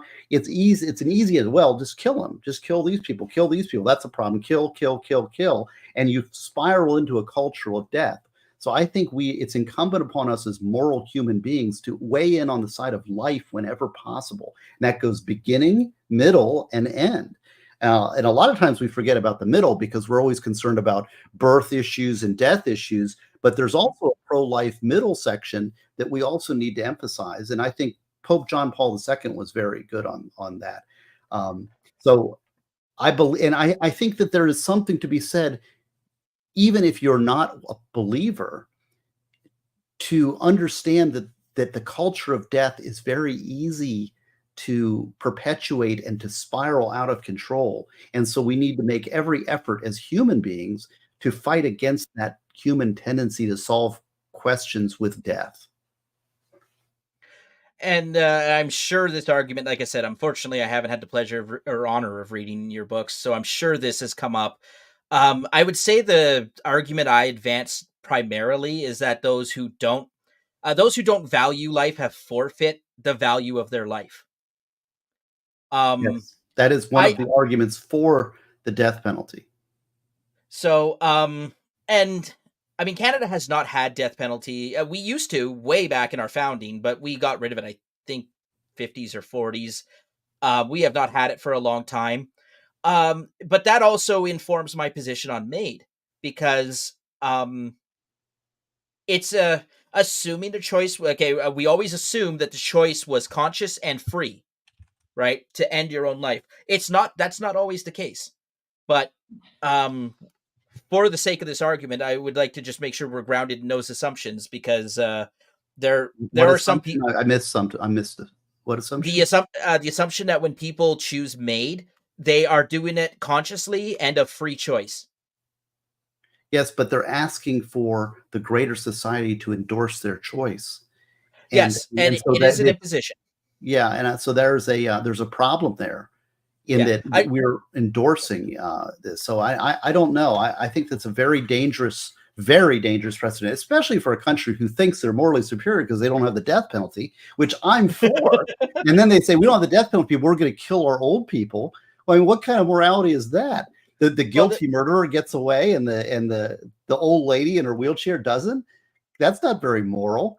Kill the innocent and free the guilty. It's kind of there. You have to look at things in the big picture. I mean, we'll talk about I have this debate, and this is a very odd connection, but I'll make it. Tax incentives. Okay, we in Daytona, death and taxes. I'll make that the topic. In Beach, Florida, we love this to give tax incentives for some corporation to build a big hotel. Okay, and we do this over and over in Daytona Beach. Like, we build the new Hilton, and look, it's a great, spectacular hotel, and it's going to create all these tax revenues, and isn't it wonderful? And yay, for us in Daytona, it's going to turn the corner, right? And then, the taxpayer is paying the money to subsidize the big hotel. You know who pays those taxes? Little mom and pop hotel next door. So we're stealing from the poor and giving to the rich. There is no moral basis by which that can be justified, to steal from the poor and give to the rich. So how does that, but yet it happens because it's like, well, this little shiny bauble. So how does that apply to the death penalty thing? It's the same thing. All of a sudden, you're doing these things in isolation and not putting them together. And all of a sudden, the incongruity, the hypocrisy of the system becomes apparent. So, for example, killing the old lady in the wheelchair who costs us a lot of money because let's just get rid of her. And then the murderer, mass murderer, gets away with it. Oh, let's forgive him. Let's give him, parole. To me, there's a radical inconsistency there. One of the Yeah. main Christian duties is to defend the innocent. And Mhm. that little old lady didn't do anything wrong. She's innocent. Yeah, now I think the under maid, it has to be her choice. If she's not Yes, but is capable. she capable of making that choice? And there's a huge government incentive to get rid of the little old lady who's a complete Yes. burden on the system. Yes, and that's why it's important to ground the maid debate under the assumption that it is a conscious choice that an individual chooses, because the manipulation from the state obviously makes it immoral. I don't think you can defend the state manipulating people who are a drain on the system into ending their life and defend that as good public policy. I don't care what your religious beliefs are. That's a difficult position to defend, and that's why it was important to ground that debate in that realm. There is absolutely a debate on how many people do make a conscious decision if they are slave to their chronic pain, for example, right? Are they truly making a fully conscious decision if every morning you wake up and you feel this like numbing level of pain? Well, and there's a great, in fact, one of the books I need to read is C.S. Lewis's The Problem of Pain, Oh which, wow. yes, how human suffering raises almost intolerable intellectual problems.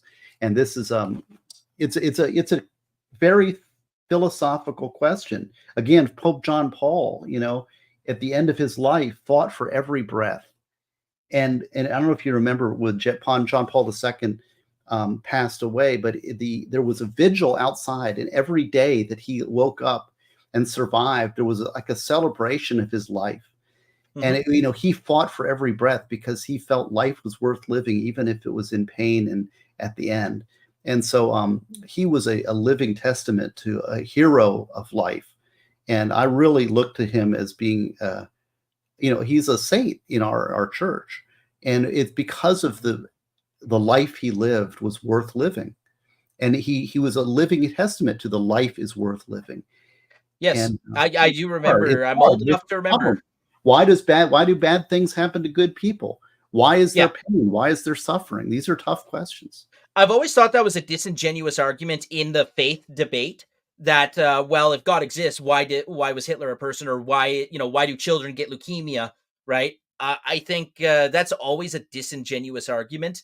It is and there are some pretty smart people who have advanced that argument over the years, and I'm just wondering if that's perhaps I don't know if it's for show or for to create a Well, more it's a very rigorous. hard it's a hard philosophical dilemma for It is. anybody with faith to answer. And most people are not grounded. I mean, I'm not even grounded, really. I could give you some what I think the answers are, but I haven't studied it and I don't really know the church's position in detail. And so almost nobody does except for a very select few. So therefore, if you want to shake somebody's faith, you throw those kind of examples in their face and Mhm. then they don't have the answer. And so it's like, aha, well, now I've got one on you. And part of it, it's like I'm not the church, I'm not the Catholic Church, Yeah. but I'm now all of a sudden I'm speaking for the church. No, I'm not speaking for the church. I'm speaking for me as a little pilgrim trying to find my way. And there's a lot of great thought and answers of 2,000 years of study on it. And and it's more than I could ever understand in my life if I studied it a full time. But these are great questions that have confronted man from his existence. And that, I don't know. I think these are the problem is what is the intent of the question? If the Yeah. intent of the question is to attack and to disrupt somebody's faith, my question is, why are you trying to do that exactly? Are you Yeah. really looking out for that person's interest, or are you just trying to, boost your ego by tearing somebody else down? So I really respect, actually, your questioning has been excellent and respectful and thoughtful, and interesting. So I'm enjoying every minute of this discussion. Oh, thankfully, you don't have to. For the record, you don't have to be that polite to a Canadian. I'm, No, I'm I'm just being joking. honest. I really do appreciate it. I certainly want to get to our very last official topic, and that, of course, we've talked a lot about law, freedom, religious beliefs, morality. Now we're going to go into, and we actually did get into the political discussion a little bit with death penalty and MAID, but I want to go a little bit deeper into that political discussion.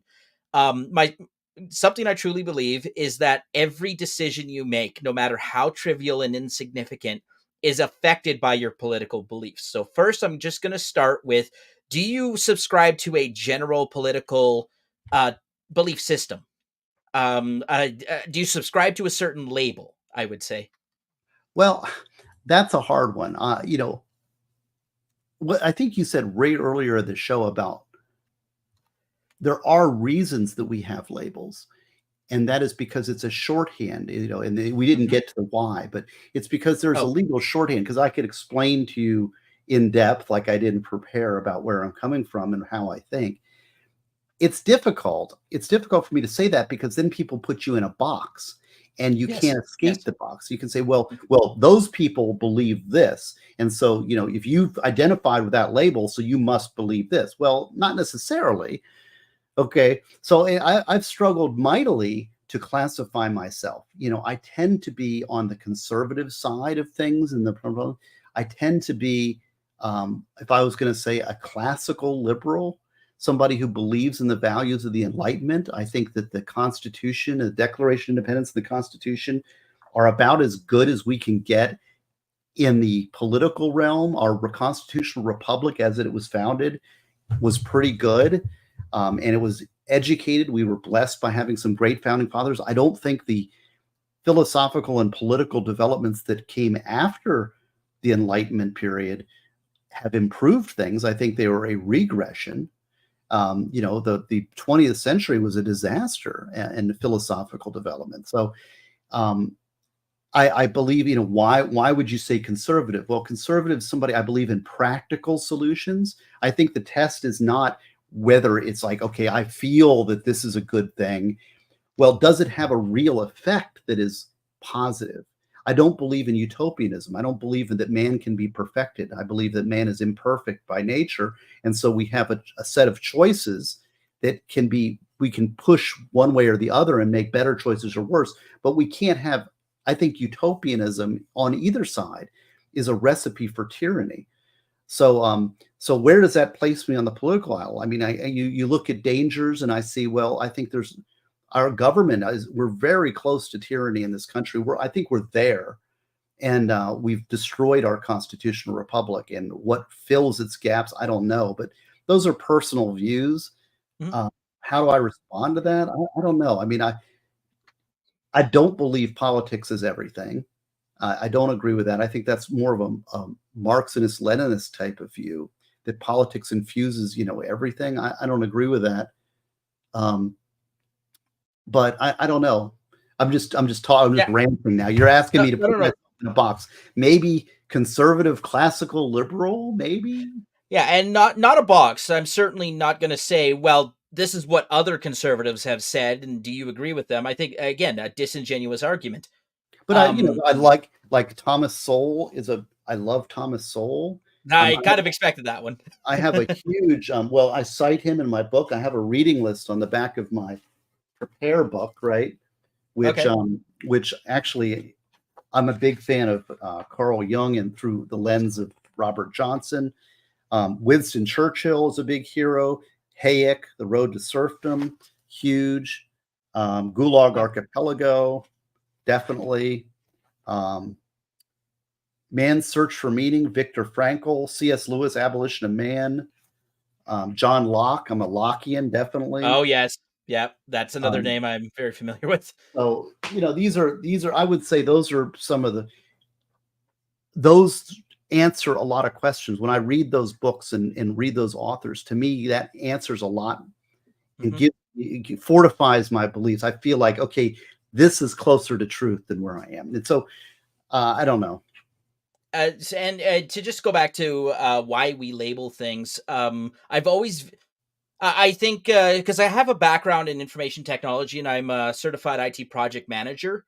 Um, and the thing about leadership is that you often have to make very quick decisions with imperfect information. Labeling is a tool that really assists with that process when your information is not perfect, but you require a quick decision.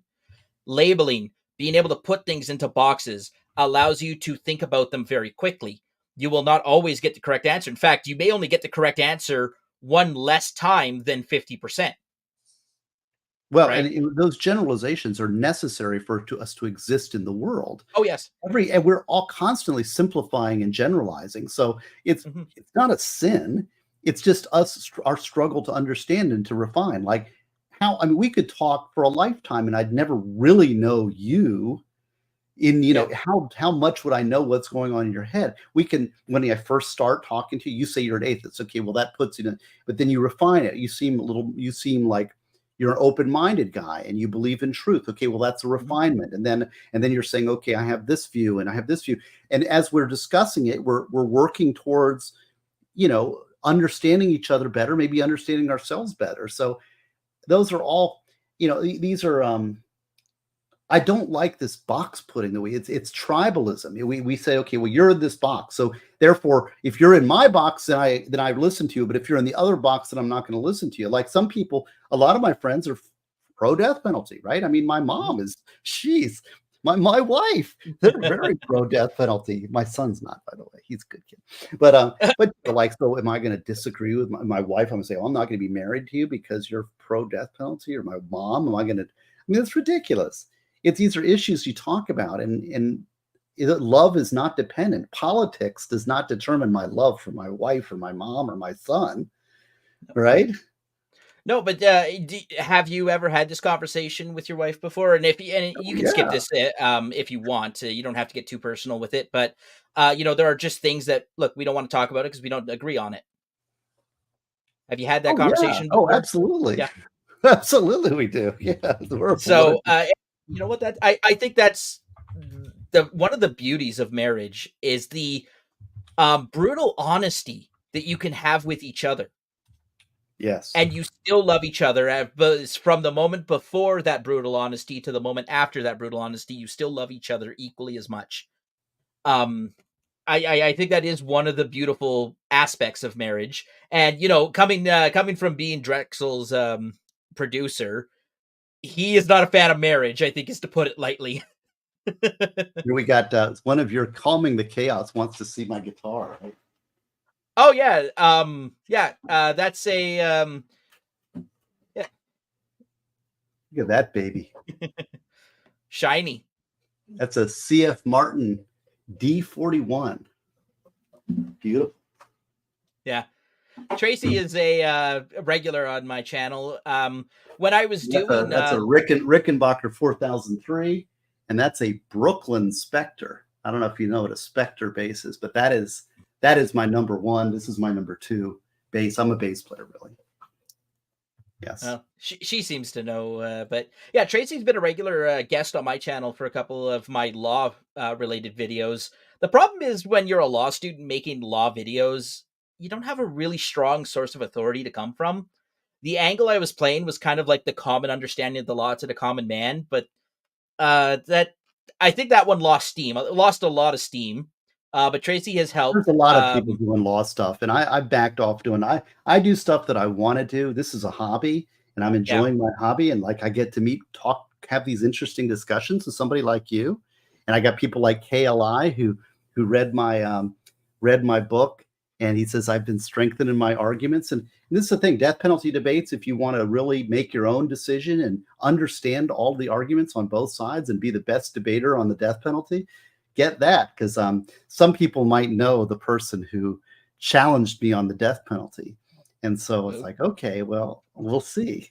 That's I always So, there's always a little grain of disturbance that generates a lot of my writing. There's always something that motivates me. And there's like in my ideas and answers in law book, which is every one of these essays. This is basically a book of Solutions to Common Problems Confronting the Criminal Lawyer. And I when I I wrote think I that, did it's know. all full of law review articles that I wrote. And each one of those articles has a story about something that annoyed me that I had to get to the bottom. And so I write, I think by writing. And so I'll write and I'll atomize it. Death penalty debates. In fact, death penalty debates, somebody, who was it? You know what? Now I got to pull this out. I forgot about it. Somebody hit because when I first had the idea for this book, I was going to make it as a third edition for Ideas and Answers. And then one of the chatters wrote me and said, why don't you make that?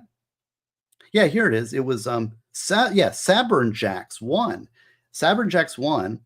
She said, instead of adding chapters to Ideas and Answers and calling it third edition, perhaps you could be a standalone book. And so I was like, that's a good So it's your idea. fault.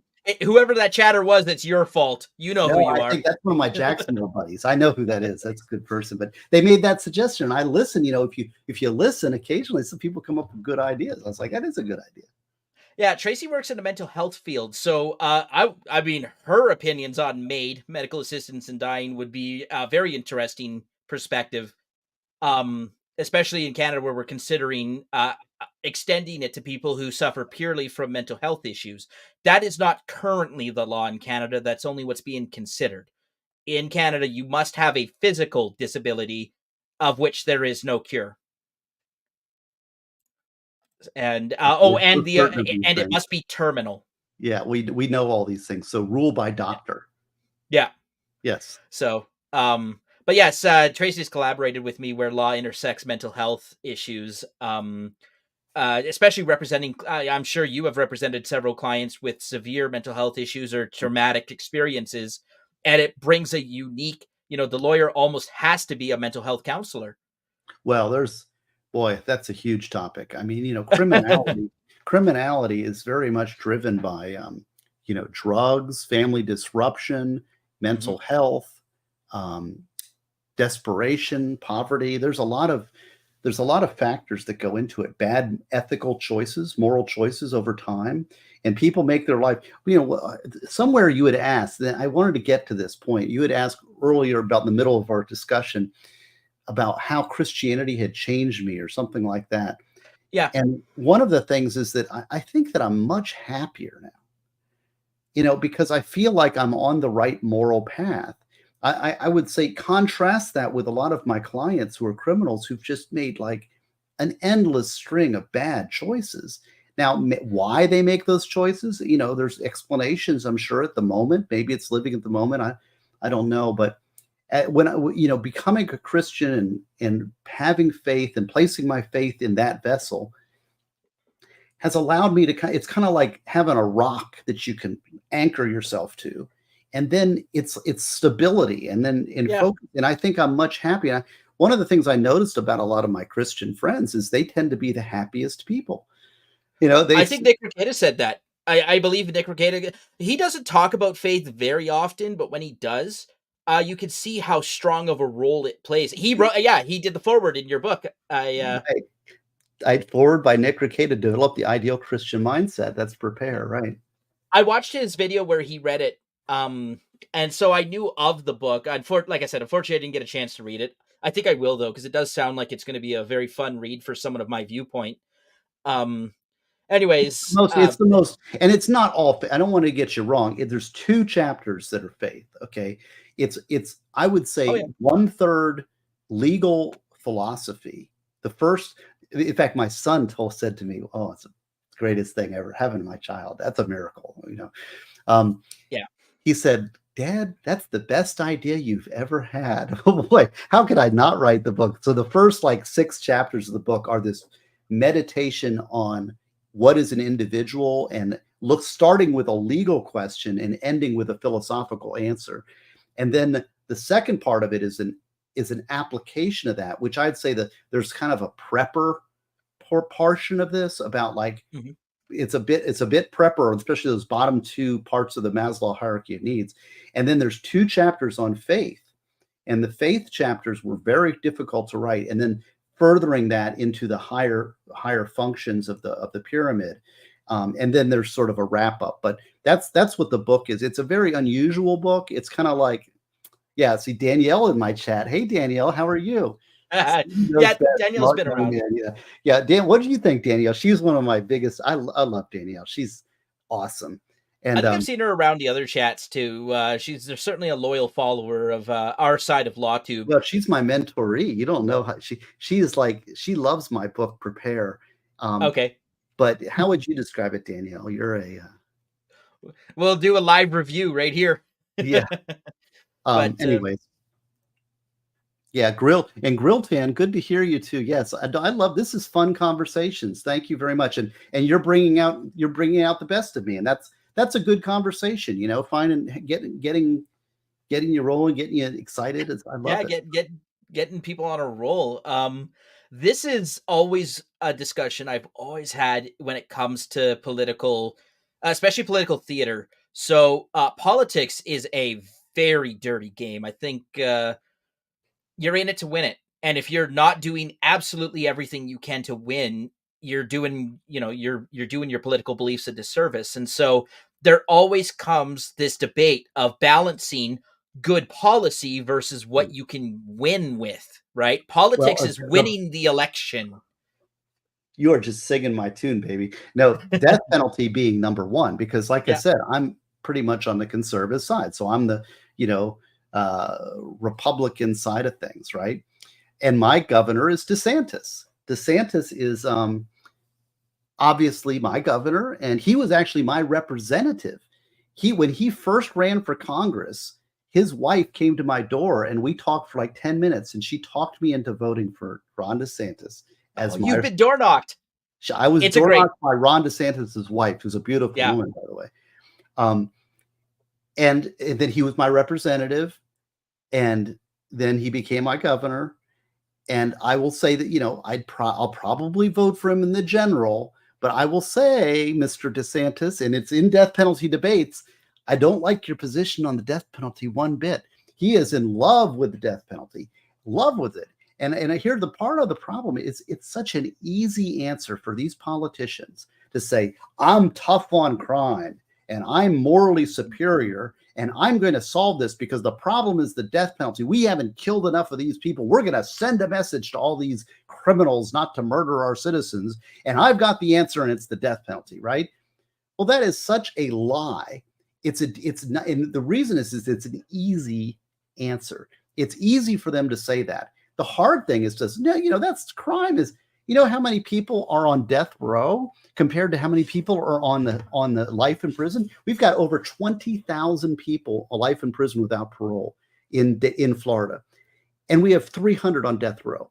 So we're talking about 20,300 life in prison versus Yeah. 20,000 plus 300 on death row. It's a minuscule portion of the criminal. It's not going to make a hill of beans difference if you killed all of them tomorrow or if they all went to life in prison. What it is, it's a distraction from the discussions about the hard questions about what causes crime, mental illness, fatherlessness, right? Yeah. Homelessness, drug use. Those are very tough nuts to crack, and no politician wants to actually deal with those problems. So they give you Nope. the easy answer that polarizes the population and makes you feel good about your position. Well, I'm for preserving the life of the innocent, so I'm against you, Mr. DeSantis. And then the other side says, oh no, we're tough on crime and we're going to get justice, and it becomes this polarizing thing that only empowers the politicians and not the citizenry. The bathroom issue is probably the most clearest recent example of that, where you are legislating the 0.0001% of your population. Um, they have legitimate arguments, right? This whole bathroom debate, and competitors in sports, right? Um, but they're taking a position that is just easily defensible from a political standpoint. A lot of people are going to agree with your assertions. A lot of people are going to, and again, being a political operative, I've been in the room where these discussions have been had. Do we really want to go into the well, I mean, my home province of Alberta, right? Just recent, our premier, our premier is our version of a governor. I think on Monday No, today's Monday. Friday, yeah, Friday last week, she announced that there was going to be a ban on gender transition surgeries for people under the age of 17. And these kind of political debates tend to work well with that conservative leaning population, right? A state like Montana or Texas, they're going to be like, "Oh yeah, yeah, yeah, this is the best. This is the best thing." But you are legislating for such a minute portion of the population that will never ever interact with the majority of your population. So you've taken an easy, very defensible position. This is like, if I'm going to make a video game reference here, just like in Call of Duty, where you just kind of back yourself into the corner of a building, camp it, shoot people who walk through the door blindly, and then say that you're a really good Call of Duty player because you're just camping this easy, defensible position. No, it doesn't fly like that. I don't know, Steve, if that went over your head or not. Yeah, no, I Are get it. you a I kind gamer? of get it. It's like Yeah. that's the thing. I mean, the politicians, they don't want us having this type of discussion No, no. because it powers them for us to be at odds. If we're talking across the political divide, then we can come say, hey, wait a second. No, there's a lot of agreement here. There's solutions to things. The politician is empowered by us being divided. And then it's like our answers come from the politicians and the media and the institutions rather than individual freedom and individual discussion and thought that we need to do our work between us and we need to reach out and be friends with each other first off and not put each other into the other tribe and try to work together as best you can and that requires a good faith effort and if people are polarized sometimes it can't be done so there's more and more tribalism in our society and I think it comes from a loss of faith. I think C.S. Lewis saw it coming from a mile away Yeah. and that's I what, would even if someone who doesn't doesn't have possess faith, I absolutely agree that the loss of faith is driving a lot of the malaise in this the illness. It almost feels like a rot, right? A rot within. You ate something really bad and now your stomach is doing backflips. You feel awful. well And and you're like, if you're only I can just retch this out, it'd be gone. But that's what the fabric of society in Canada and the US, like we are very similar in culture to yes one another. well we you and you are I think what you're saying, I think, is you're wise enough to recognize the value that faith plays in the Mhm. society. Because, like, okay, let's assume that let's assume that um, that faith is, or that faith is eliminated from the society. What if by doing that, the republic is only doomed to one generation and will devolve into tyranny, which I think is a good deduction projection forward if that occurs, then is it really the best public policy to destroy that institution? This one, well, who is it that says there's this thing about the difference between the progressive and the conservative is that there's a fence in the middle of the field and the progressive comes around, it's like, what's this? And they just knock it over. And the conservative comes up there and he sees the fence and he's like, well, there might be a reason here. Let's just leave it alone until we figure out what's going on, right? And that's what you're seeing a lot in the society is that people come along and they're saying, what's this institution? Let's just destroy it, throw it out. And we're destroying all these institutions that have value. And then all of a sudden it's like, well, gee, maybe we needed that. Where's the institution? And here it has been destroyed. Like our military, our faith in our institutions, like our faith in Yes. our the trust that we have in the media, the trust that we have in the presidency to determine foreign policy, when it's all politicized and devalued. Now, when there's a real threat and they say, hey, we really need to do this over here, it's like, well, I don't trust anything you're saying at all. Yeah, And now let me you know, just let me fix because I know you meant this, but it didn't quite come out in the way you said it. It's not just the blind faith in media in general, it's a blind faith in the media that agrees with you, yes. right? It's the Well, media that's that what do they call that? That's the self-fulfilling. What is it? The echo feeding chamber. the echo, but it's also the confirmation. Self-fulfilling. Oh, yeah, confirmation bias. And the self-fulfilling prophecy. I mean, you were on the right track with that. When people have a certain attitude towards something, they tend to realize the outcome that they feared the most. That is like that goes to the core of some of the oldest stories that exist, these oldest fantasies and fictions that exist on this planet. Native Americans have stories passed down of people who have brought about the very fate they sought to avoid. Right. And Well, and also anyways, people and the internet is really an accelerator for a lot of these pathologies because, for instance, you mhm, see people that get polarized. You get the guy who thinks that like all cops are bad. So they go yes, on the internet and they see an endless stream of videos where cops are acting badly. And then when they get into a debate with somebody, they've got this predisposition. Now they've fed themselves with all these examples of narratives. And now when you talk, I'd say, well, do you know about the incident in Oklahoma? And what about the one in Maine? You didn't know about that? Ha ha ha. mm, You're ignorant. You don't know. I have this whole body of knowledge that I know, and you don't. So it's confirmed my bias. And then same thing on the other side yeah. about, people that are resisting and, or something that are threatening cops and killing cops. And I'm pro blue. And then they see all these, and then they feed all this narrative of all these crimes of cops getting hurt or whatever. And it's like back the blue. And so then it's like anybody who counters that by saying, some cops are just no. Well, what about this case? What about this? And they've got all these examples that confirms their bias. Instead of judging things individually on the individual case and being fair, they've got a polarized political view that alienates them from the truth. And whenever you're talking about law and crime, statistics get brought up a lot, and I believe that statistics that they're a substitute for the proper grounding of your own beliefs, because numbers, math, facts, right? Those, well, actually back off the word facts for a moment, but the idea of using math and numbers and these projections, these statistical models, they never show you what the next outcome is going to be. They only give you the average. And so when you draw public policy on statistics and rely solely on that, right? Because a lot of time, right, statistics get brought up, especially when you're discussing race and crime. And I've never subscribed that statistics are a proper justification for a political position. That again, that's overgeneralizing, because there are some statistics that are so slanted, like 98% versus 2, in which case that would probably be a good policy if you're affecting 98% of the outcomes with it, right? But when we're getting into these crime statistics, especially, which has always been a pretty racist dog whistle for people, I'll admit that. Um, and Native Americans up in Canada, we have a certain reputation when it comes to criminality too.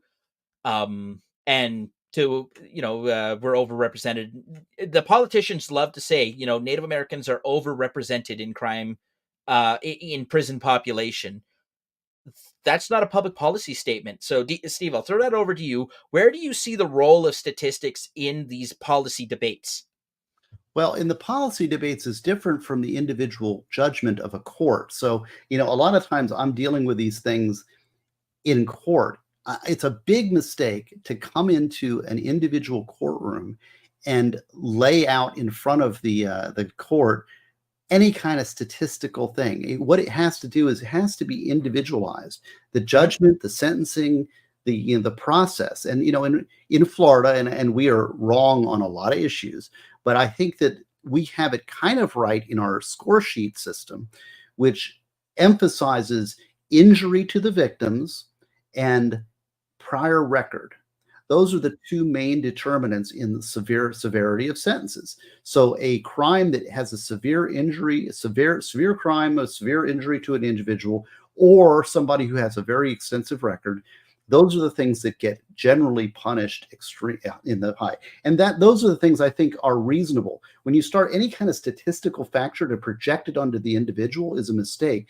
The whole racial debate, for example, is so screwy because Peterson destroys Mhm. that when Yeah. it's a tribalistic destruction of humanity, and I don't believe in that.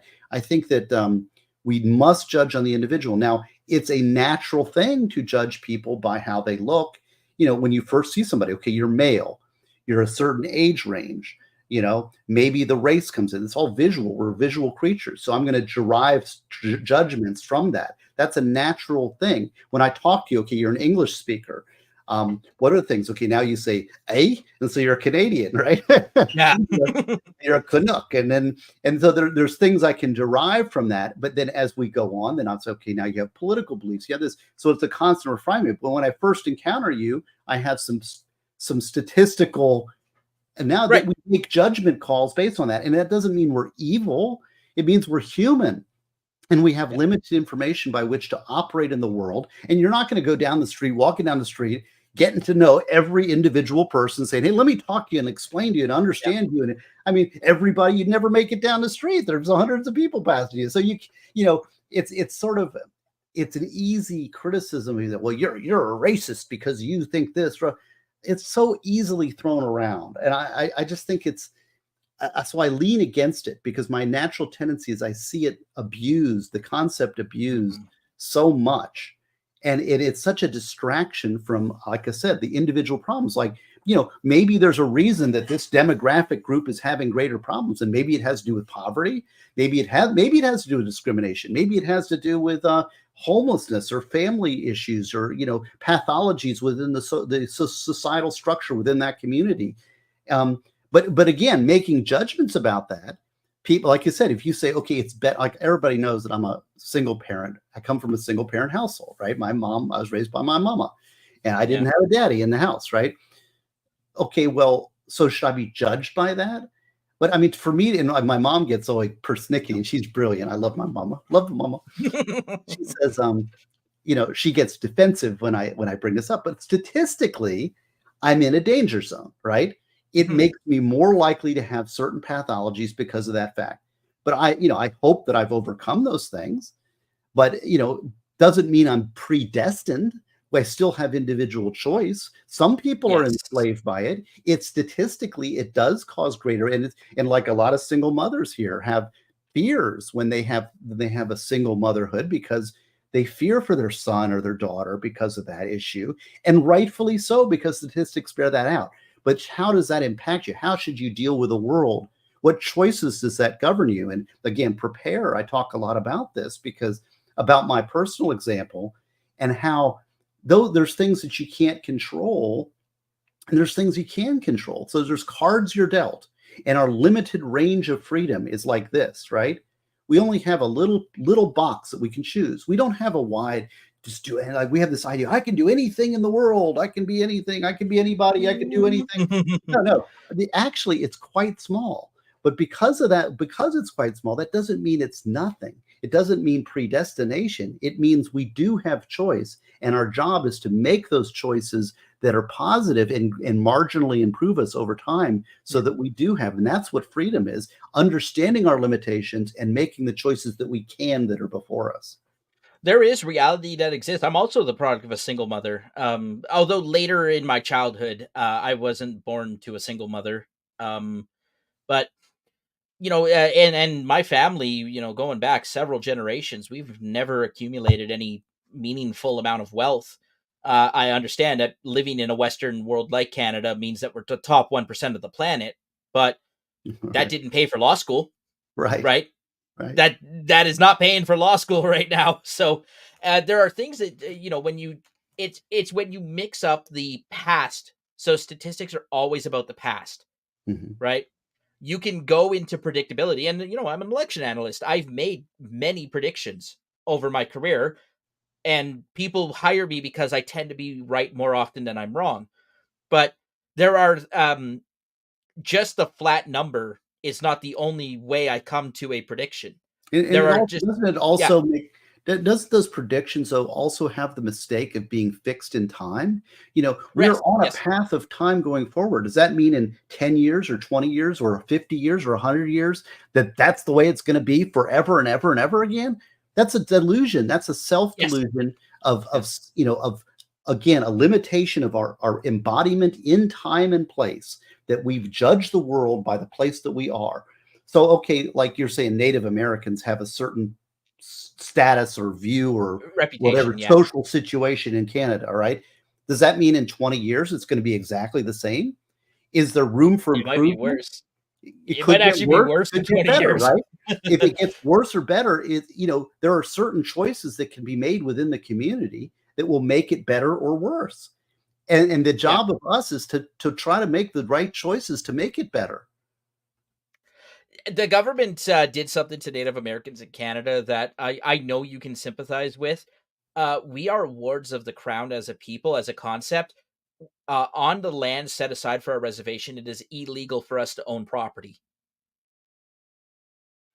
We have no ability to own anything that the government gives us.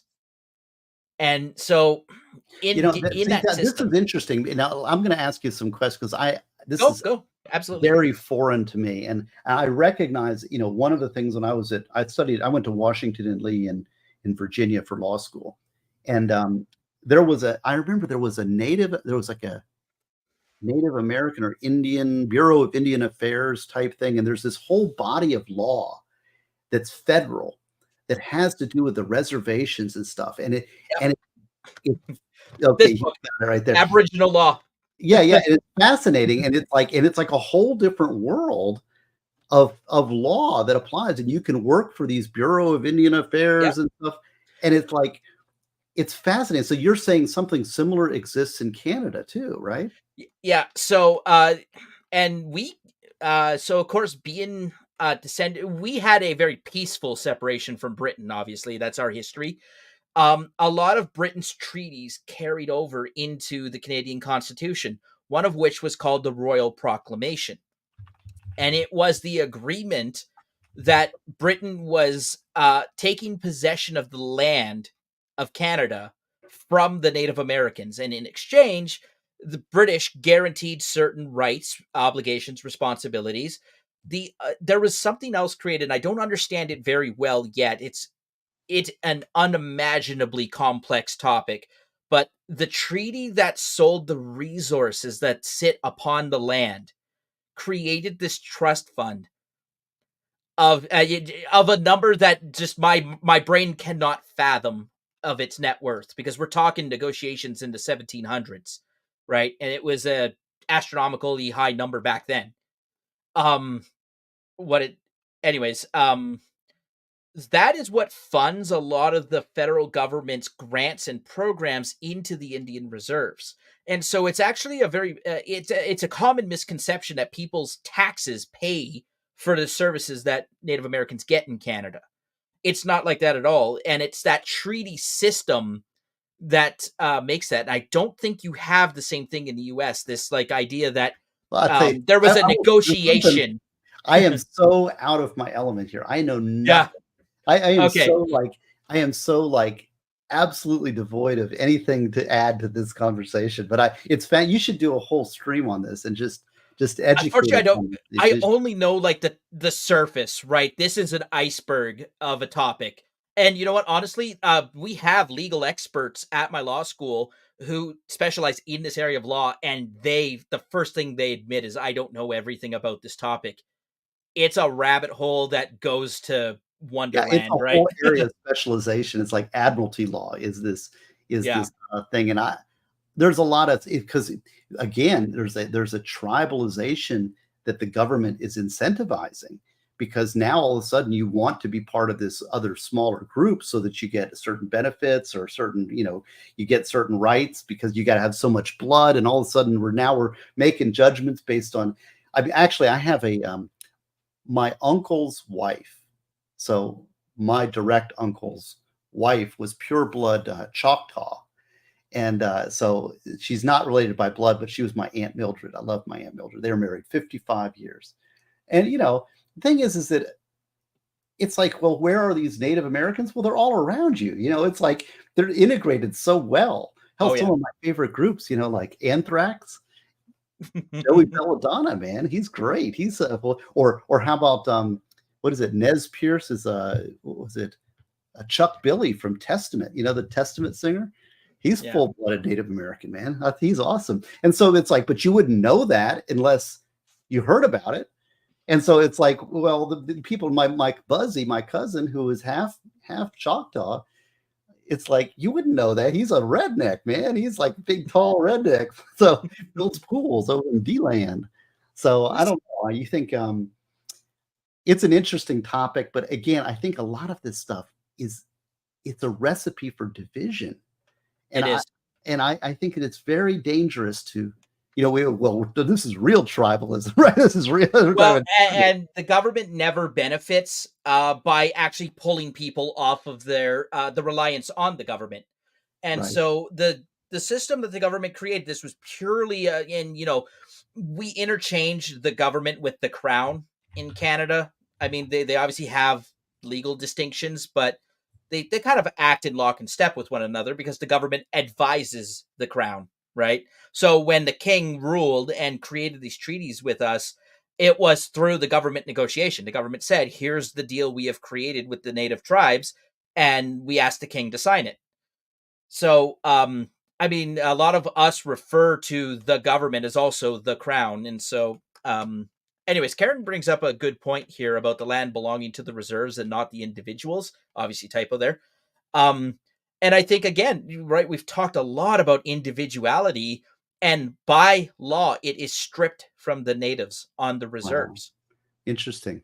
Yeah, And that's that is fascinating. our That's an interesting insight. And what is the repercussions? What is the effect of that government policy on the people that are the recipients of that policy, on the losing end of that policy? It's almost a denial of personhood. This is a good point by Grant too. Yes, our traditional belief systems is that the land belonged to all of us, right? It wasn't ours to own to begin with. It's not like we didn't own it, therefore we couldn't give it away. We couldn't sell it to anyone. But that's incompatible with the idea of Western property law, right? There Mhm. is a power and authority that can sell you land, and those that land then entitles you to certain rights, right? The whole area of practice of property law is about your rights to the things you possess, the things you own, the land upon which you claim. None of that was given to us. And so the Western culture, right, the dominant culture of North America, brought that property law in and did not extend it to us. It was incompatible with our beliefs. And to this day, that is why no individual native can own anything on reserve land. It is all to the benefit of the reserve and the community. Um, but and like honestly, that will be a topic of its own, like 6 7 hour stream. So Yeah, I this is kind good of want to stuff. put But a let's go cork in back. this one Do, before it do we gets have out of any hand. remaining questions that we can attack before we? I think we just about there's one more, just one more. Who is your political hero or inspiration? Is that me? Yeah, Who is my political hero? Oh man. Well, hold on a second here. Let me think about that for a second. Well, let's. Can I pick a few here? I'll put yeah, a. of I'll course. give What's you your a Mount collection. Rushmore? Can you I do a think that Mount Rushmore, number one, George Washington. George Washington to me is probably the greatest human being to have ever lived. When the more you learn about him, the more you study of him, the more amazing the man is. I mean, he's hard to even understand that the guy was human. He was mythological and an amazing man, lived a life, turned away power twice, um, fought wars and that nobody would ever think he'd win and came out victorious. That the British said that the greatest general they've ever fought was Washington. And anybody, if you will be well served by studying Washington. Now he is a very difficult figure to study. He's very impenetrable as a human being because of his nature. But you study what he did in the Revolutionary War and as president, and it's pretty amazing. So I would put Washington up there. Um, I'm a big fan of Churchill, Winston Churchill. Mhm. In his career, I've read everything by Churchill, almost everything significant, I should say. His Marlborough work, his World War I work, his World War II work, the River War. The guy really had an impact on history, and I really like Churchill. I I truly love believe that without Winston Churchill, World War II would have had a very different outcome and look. Yes, Churchill was a great man, and we need to be able to identify good exercises to identify a hero because it's easy to tear down our figures in history, but to identify a hero and say why those people are admirable is very important. So another person, and this is a little bit controversial being a Southerner, but Abe Lincoln is also very worthy of study, because he's almost the opposite of Washington in that he is so human. The guy had every problem on earth. The guy really Yeah. suffered. I mean, he was really, but for him to maintain his resolve in the face of what that man had to deal with in his life. And it's like you look back and he's probably the oldest modern figure. It's like every word he speaks, you're like, yeah, okay, I agree with that. Martin Luther King's another one like that. If you look at Martin Luther King's words, his words were just brilliant. And it's hard to disagree with him. He's such a moral force. He changed the country. So Yeah. Martin Luther King, and then from those are those who I'd put on my Mount Rushmore. Now, if we go and there's some other figures that I find fascinating characters that I think are heroic and admirable, but that are very flawed, and Yeah. that I would put on sort of the mini Mount Rushmore. Not people that I would say, but are worth studying because you can learn from their examples. Sometimes what makes somebody great is also the very thing that brings them down. And for example, I would put Douglas MacArthur in that list. Douglas MacArthur was one of the greatest generals this society has ever produced. Robert E. Lee, another one. Hmm. Great generals, great men, but with fatal flaws, and who lived. Ben Franklin's another good one. John H. Oh Good yeah. choice. So these are so I find that those people you can relate to, because what made MacArthur great was also the thing that brought him down. And I find those fatal flaws fascinating because it's very human. And so what do you admire about this person? It's easy to say, oh, that guy was a slave owner, or that guy was a patrician. He looked down on people, or he was this, or he was that, or he cheated. And, Hmm. there's a million ways that we're Yeah. imperfect. But what is it about somebody that you find admirable and defend it? So the And fact, like MacArthur, for example, MacArthur was one of the, like, people looked up to Patton, and Patton was a brilliant general, but he was a bloodthirsty general. I mean, he really killed a lot of his own troops. He was a very push them and win the war, kind of like a General Grant type figure. Whereas MacArthur was very stingy with the lives of his troops. If like you were, a yeah, scalpel versus a hacksaw. exactly. And and he did so much with so little, and was very, if you were a soldier in that war, you wanted to fight under MacArthur because you were much more likely to survive the war under MacArthur. And he was third in line behind Europe, behind Nimitz. He was third in line for any kind of supplies. So he did it all with very little. Hmm. So I don't know. I think there's some, and I know the criticisms of MacArthur. I know the criticisms of Robert E. Lee. Yes, yes, yes. But they're worthy of study to understand what's admirable about them. There is part of that rot, I do believe, is we are so quick to tear down the heroes of others when, like, your heroes, they don't really, it doesn't really impact me at all, right? It's almost non-existent, the impact that your heroes are to me Right. being Canadian. Like, now I would put George Washington on that pedestal as well, because even despite being Canadian, um Well, the French and Indian I War. still Oh, recognize. can I make a confession to my Native American brother here? My the one of the earliest Gosneys that we have in the that I can trace back our roots was a captain in the Old Virginia Regiment who fought under Washington in the French and Indian War and took Fort Donetsk. He was a captain in the Old Virginia Regiment, and actually, as part of, we believe that as part of the settlement and after the war, is they got land in Kentucky. And so a lot of Gosneys migrated to Kentucky, which was part of Virginia, as part of the victory in the French and Indian War, which was pre-revolution under Washington. So a Gosney ancestor fought with Washington. Wow. Oh Yeah, man, it is a lot of fun tracing your lineage. It's a great exercise. I don't like the idea of using, being an IT guy, right? We heard about the exposure of personal data from, I think it was 23andMe. I do not like the idea of sending your DNA to a private company and them holding on to it. Oh yeah, I don't know. I'm not.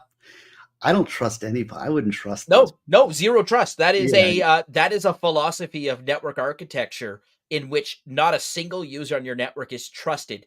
Everything has to be verified and authenticated. It is a good way to protect yourself from the worst case scenario. You might get accused of being distant, locked down, stoic, like George Washington. I bet he had zero trust in his soldiers, right? The way he shared battle plans. Oh, Um, well, look at Benedict Arnold, man. I mean, yeah, I mean, come yeah. on, he's a legend for betrayal. Yeah. So, and the way to minimize the damage betrayal does is to trust nobody with the vital components of your strategy and plan. Of course, there Well, are like it's a who belief. would you put on your Mount Rushmore? So you think Washington would be there, but who else would you? That's an Well, interesting question. and I would also agree with Winston Churchill. Obviously, the British connection.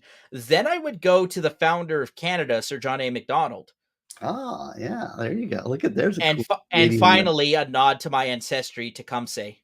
Oh, of course, Tecumseh. Well, shit, William Tecumseh Sherman, right? Yeah. Yes. So Well, and it's the thing. I mean, well, and I've got an opinion here. So I've got a. You're bringing up go. native stuff, but I mean, it offends me all these people that want to rename stuff and tear down stuff that's named. There's a lot of honor to our Native American founders in this country that everybody wants to rename everything. You know, I don't think that's honoring people. I think that's dishonoring them. I mean, if you've got the names I mean, what do you think? So there is the Mi'kmaq people have a very, and I actually I diverge from the popular opinion of my even my own family on this issue. Cornwallis is a big name in Nova Scotia. I believe founder of Halifax. Um, and he's got a statue there. He also penned a letter in which he offered $1,000 to anyone who could bring him the scalp of an Indian. And that, of course, the whole joke about scalping people was in that very contentious era. That's where it originates from. Um, they ultimately tore a statue down. I do believe that it is an erasure of an uncomfortable part of our history. I think we are trying to minimize, coddle, and otherwise limit. There's something to be said for naming, uh, I don't know, naming a park or a natural landmark after someone who did nothing to earn that name to begin with, Right. right? Yes. Yes. Yes. Um, But when you say here's a statue of Cornwallis, he's the founder of Halifax. He's a very important figure in this city's history. Halifax is a very storied city. Halifax is like our Boston, I would say.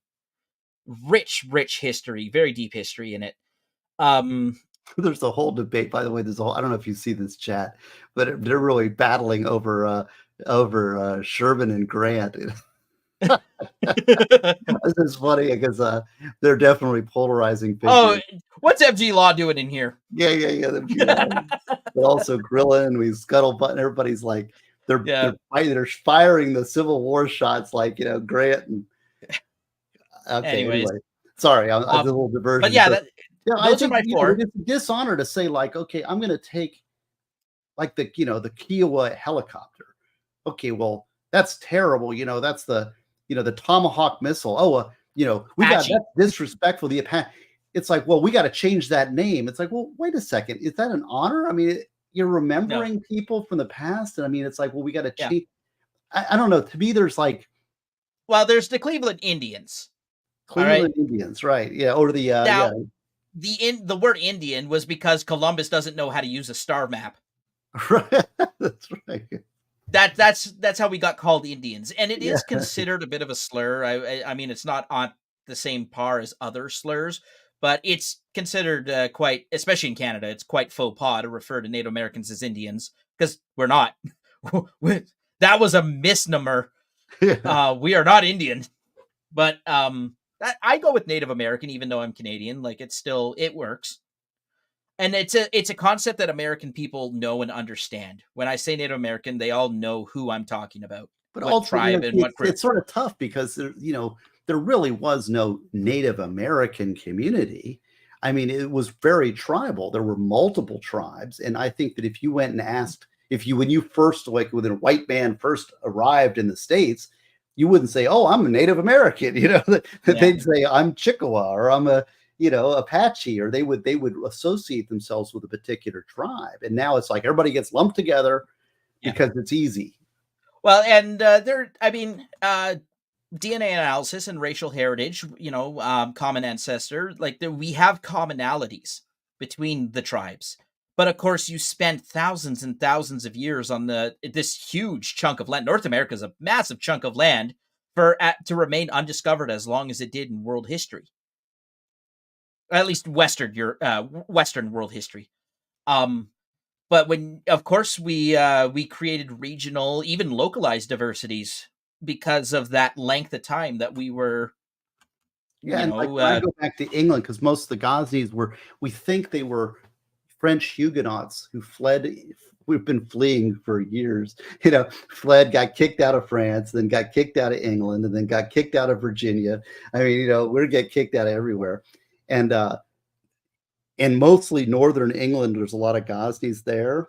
If they're Gosney, they're related, but that when I went back to England, I studied for a semester at Cambridge, Trinity College, Cambridge, and I'm like, "Hey, I'm home. Here we are, England, right? Go jolly." I was like, I was such an American. I mean, it was like, who am I fooling? There was no English in me at all. I mean, yeah. maybe genetically, but I mean, there's a culture there. There's a whole culture that I just was, such an American. And in a way, I'd like to say I'm English bred or whatever, but really, I don't know. I'm just I I like this because yeah, the political correctness. Oh, and also a slur is how you perceive something. That's true. And a Intent lot of it's always intent. matters. It's intent, right? Yes, yes. Yeah. I asked Drexel about this. I think episode 1, I asked, "Hey Drex, what do you think about people who say the N-word?" And he said, "Well, why did you say it?" And that's how I judge it. If But it's not publicly, it doesn't work because everything's easily demagogued. But yes. like today at work, I had a woman who was not of the, let's say, a different racial persuasion. And I was walking by and they were wanting to put the water on the tank on the like the water thing. And they're like, "Oh, Steve, you can be the water boy." Now I could take that wrong, or I could Mhm. take it like in the spirit that it was made, and we laughed and it was funny, and but everybody's got this chip, and they're like this. They want to be the victim so Yeah. bad, and they're enslaving themselves by defining themselves as the victim. Now, Everybody's a victim, and everybody's an oppressor. Let's just get off that dichotomy. That's the typical Marxist yeah, division dichotomy that happens. It's like that we want to create the us and them. We're all us's and them's. We're both sides. We're human beings and we're flawed. And that's what Gulag Archipelago is so great about, because it's like you got to go get the kulaks, go get yeah, the oppressors. Well, we're all oppressors. We're all lined up for death if that's the test, because we're all flawed and we're all going to be on that end of the switch. So, because of we're not utopia, it's this idea that we'd have utopia if it wasn't for them. And then you get rid of them, and then we don't have utopia. Well, what are we going to do now? Well, it must be somebody who betrayed us. So it's them. It's always them that we've got to yeah. kill. And like, so of course, talking about this, this whole issue of political correctness only, it only belongs in the political sphere, and here's why: politics is a unique type of public speaking in which you disseminate a message to the masses, but that message is individualized to each person who hears it. It's one of the most unique forms of public speaking because when you're making a political speech, you are appealing to people's hearts and minds to individually vote for you. But yet you only have so much time. Your time is finite. And so you have to communicate at the mass level and still tailor and individualize that same communication. It's a paradox, it really is. But that's why political campaigns, speech writers are very well paid for a reason, because they're supposed to select the most neutral language. Mm. Language that, you're debating a public policy issue, and that language is not neutral in and of itself. But the way that you make proclamations of your position on issues, you try not to use language that's going to betray your own position, right? That like self-defeating argument. So that's why using a politically incorrect word like Indian in a speech, well, you're supposed to be, if you're the government, you're speaking to Native Americans equally as much as you're speaking to white and other ethnicities and races that live in Canada. And so by using this conscious choice, again, you have to, intent matters, right? You have to know that this word was not acceptable beforehand. But by using it, you have demonstrated to an entire race of people in your country that I don't care what you think. I don't care what your position is. I've chosen to alienate you on purpose. Man, I'll tell you, I don't know. Let's just love each other as brothers and stay with that. Exactly. It's like, I don't want to be divided from my friends and people that I get a lot of value on, like talking to you. This has been a joy, and I don't want to be divided from you. I don't want to be separated from you in any way. And we probably have a lot of disagreements in a lot of different ways, but I mean, come on. I mean, this has Yeah. been a wonderful conversation, a brilliant mind you have, and you've got a brilliant future, a great channel. I mean, why would we want to alienate ourselves from that positivity? I would disagree with this one from Lefty. No, it's not. It's not. Um, it is the. I mean, humans are native to one continent, Africa. Um, it's There are practical. Yeah, I've heard the theory that everyone is African at their heart. Right? You've heard that, right? Well, see Um, that as Christianity believes in the universal brotherhood of man, there was a really, I think it was this might be a Peterson point too, and he's not even like, is he even a Christian? I don't know, but he made a really interesting point. This is a Christian worldview that resonated with me, and that is that he sees the biblical story from the creation of Adam and Eve as God's covenant with the individual, the family, right? Or the Adam and Eve. He had a yeah, covenant yeah, that was broken by Adam and Eve, right? And then he had a covenant with the Jewish people, the Old Testament, as a people, as a tribe. And the biblical story is a universal brotherhood of man, that now he has a covenant with mankind generally, as all of us, not just one tribe. So that it's from the individual to the tribe to the general, which is an interesting kind of projection forward of the story of God going back to faith. And so I kind of I think that's very much a Christian view, that we can divide each other in a million different ways. Everybody's unique, and what really defines you as you, um, you know, how is it that we're common, and how is it that we're different? Well, there's a million ways we're common, and there's a million ways we're different. So, if people want to divide, we're going to find reasons to divide. If we're going to want to join, we're going to find reasons to join. So, I think we need to exert our effort to be together rather than apart. Grilton is calling me out for using white to describe a lot of similarly grouped ethnicities. No, Canada's the Great White North. I'm j- I'm just Canadians.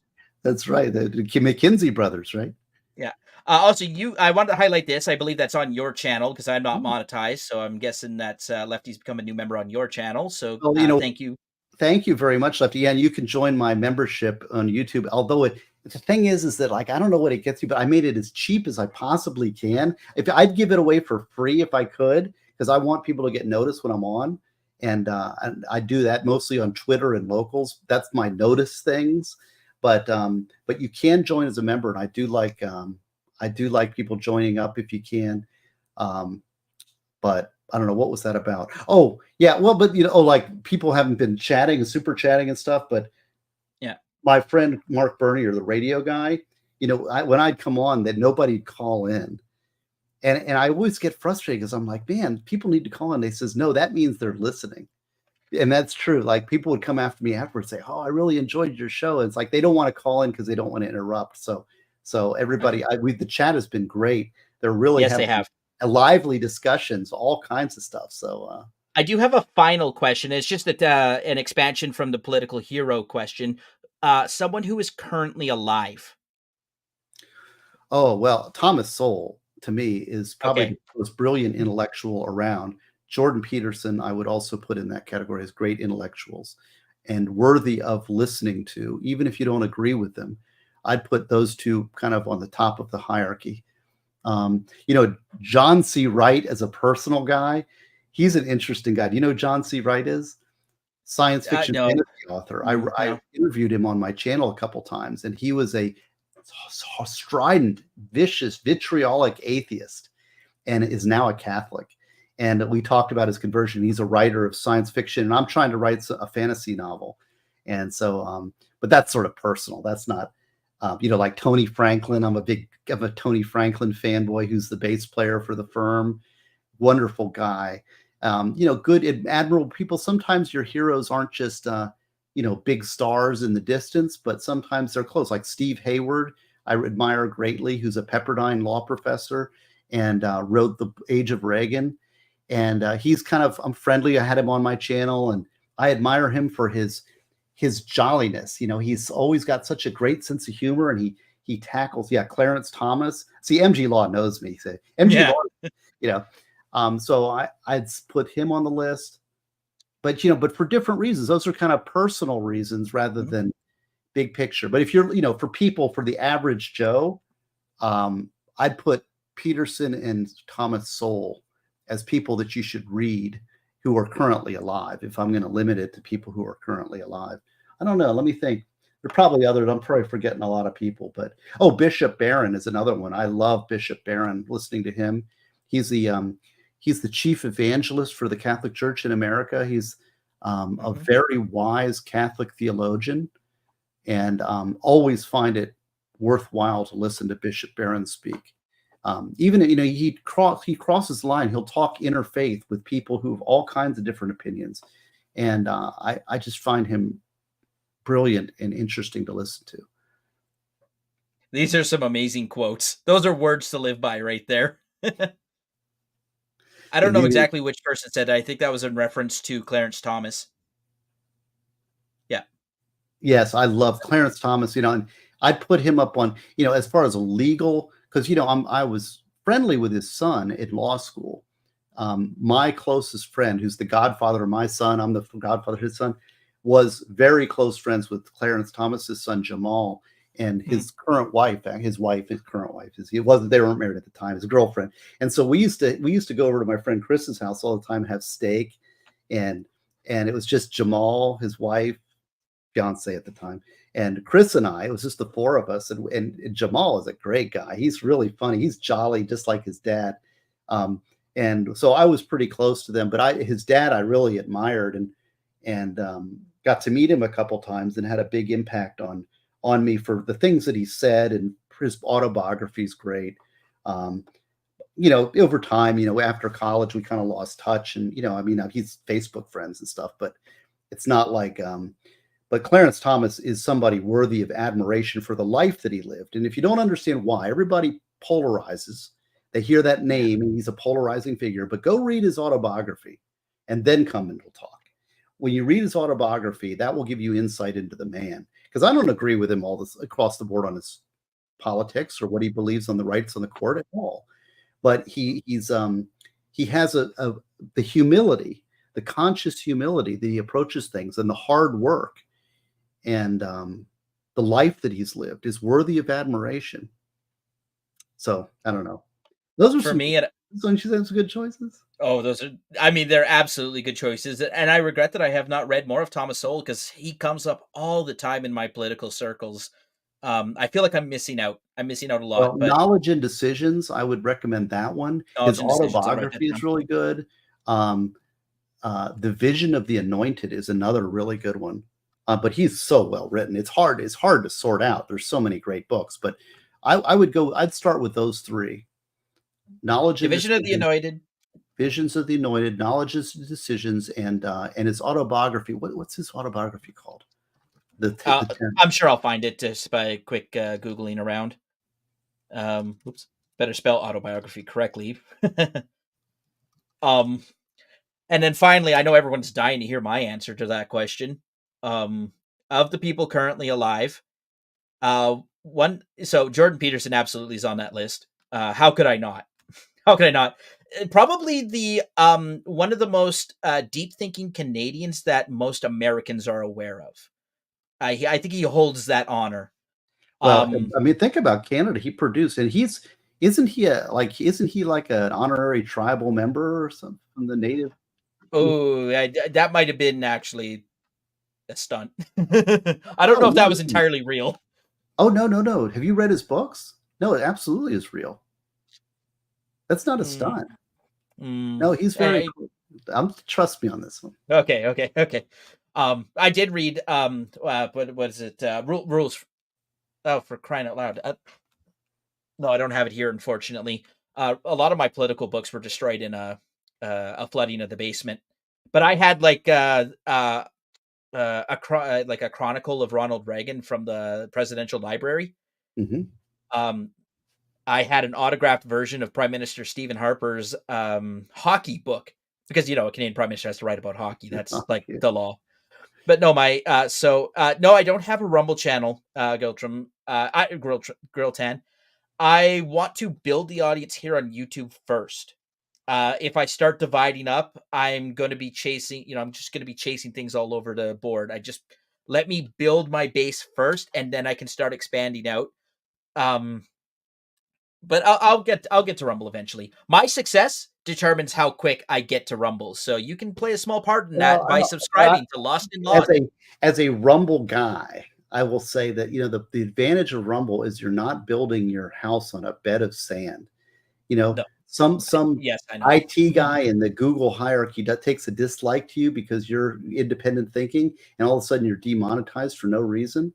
I mean, I think that there is a little bit. I mean, there's advantages, and I do stream on both because there's audiences on both. Some people just don't like the app, but Yeah, ultimately, I try to lean a little bit to the Rumblers because of the freedom of speech issue. It's tough though because this monopoly power that these few corp companies exert are problematic. Teddy Roosevelt, another good one to be admired. So who else would you put on your list of the other next? one is the politician who gave my career the start, and it's Premier Jason Kenney of Alberta. See, I don't know him. This is a Let's see, this is personal, right? I Anyone mean, in Canada, anyone in Canada will know that name. He was a federal MP for the longest time under Stephen Harper's cabinet. Um, I've met Stephen Harper several times, only in short bursts. He's an incredible person to talk to. Like when you talk to an ex prime minister for 9 years, because he was in power for 9 years, he was the leader of Canada for 9 years. When you talk to someone of that caliber, every single word they say is knowledge that you so but my interactions with him are so limited. Jason Kenney is someone that when he sees me at some event or when he sees me volunteering on a political campaign, he makes a point to stop in and ask me, how am I doing? How's my school going? He was one of the first people I told when I got accepted to law school because he has been such an influence on my life. And there's a third honorable mention. Yeah, Pierre Polyev, again, someone I know in my personal life, but not enough to call him like an inspiration or a hero. There is an honorable mention, and it is the most like sappy, wussy thing ever, but one Nicholas Requeta. Oh, Nick Rick. Nick has taught me a lot about how to be a good person in a world that's gone completely mad. Like I said, I've known Nick in real life. I've been to his house a few times. He's taught me a ton about how to be a presenter on YouTube, how to be entertaining to people, how to have these conversations. Did he tell you about the book that he put the forward on? See Yeah, that forward by Nick that's how I Rickea learned about it that you on his haven't show. yet read that I you haven't need to yet read? read, but I knew the website. Or sorry, I knew the book existed. Yes. I would call Nick, and I know it's the sappiest thing in the world, but I am 100% genuine and honest with this. Nick is an inspiration in my life. Lefty saying the thing that we're all thinking. Wait, you've actually written a book? I know, it's funny. It's a meme. It's a meme at this point. You see, this is the yeah. Well, but I think I think by writing, and so I'm always thinking, so I'm always writing. I mean, it helps me clarify. It helps you progress your thoughts, and it helps you. Like I said, I've got to get on top of this capital punishment thing in Florida, and for a lot of reasons. And so I've had to. I really want to write my fantasy novel. I want to finish that up, but I just have to prioritize the death penalty designs book, which is the successor to debates. Debates is the consumer level for the average folk who want to decide for themselves the public policy. Death penalty designs is for the criminal justice practitioner who wants to understand the death penalty in Florida from a lawyer's point of view. Yeah, the death penalty. So they're talking about the coloring book. So there's a Brucey the One-Eyed Wonder Dog coloring book. Look at this. Yeah, I've seen you show that on the other streams. I So don't have kids, but I'm sure the book is still valuable to own even without kids. well, and well, it has the Serenity Prayer, which is such a powerful prayer. Are you familiar with the Serenity Prayer? Uh It, no, let me see here. God grant me No, this. no, I'm not. No, it says, God grant me the serenity to accept the things I cannot change, the courage to change the things I can, and the wisdom to know the difference. That's a Okay. very important concept. I've And heard that concept before, just in a different form. I yeah, think it is I would say it's a pretty easy truth to get on board with, right? well, it's very true, and it's important. Is that see that's the thing is does it have a Christian source or is it it's true whether it's Christian sources doesn't mean you discount it. If it has value, then you should know that, and it's a very important concept. And that's the whole idea of prepare is that understand what we have control over and what we do not, and know there won't be a death penalty debates coloring book. Okay, I hear you. Chat's being hilarious. All right. Well, Steve, go Funny, ahead, that's funny though. shill You your got it. stuff. I mean, other than what you've been doing for no, I'm joking. Yeah, Um, yeah, it's funny. I Go will ahead. turn the final word over to my guest. If there's something you want the chat or the audience to take away from this stream today, you may go ahead and the floor is yours, sir. Well, the thing I want people to take away from is that we are all brothers and we are friends, and that we can have respectful discussions, even if I have to deal with a Canadian, you know. But by having respectful discussions where we're seeking the truth, we're not insulting each other, and we're seeking the truth together, and we believe in truth. That I think it's made me a better person. I think we've enriched our lives. It's something that's like it's like meat for the soul. It's not just potato chips that you get by watching junk. So thank you all for watching. Thank you for the rewatch crew, and thank you for the invite and for the respect and courtesy. And it was really enjoyed the time here. All right. Well, everyone, that is the end of the program. So this was my first episode. This is my first dry run for Everything is Political. If this is I will have more guests on, a lot more guests. I thank Steve Gosney very much for stepping forward and being the very first guest, but certainly he will not be the last. Please give a round of applause to him. Um, to support my show and my channel, please visit youtube.com/at Lost in Law. The spelling is up on the screen there. It's also scrolling at the bottom for the link. If I can get to 1,000 subscribers, to 4,000 watch hours, everyone talks about that. That is the first step to monetizing. That monetizing to me is the ability to make a better show, a better program. That's what it means to me. I'm not chasing money. This is not my retirement plan.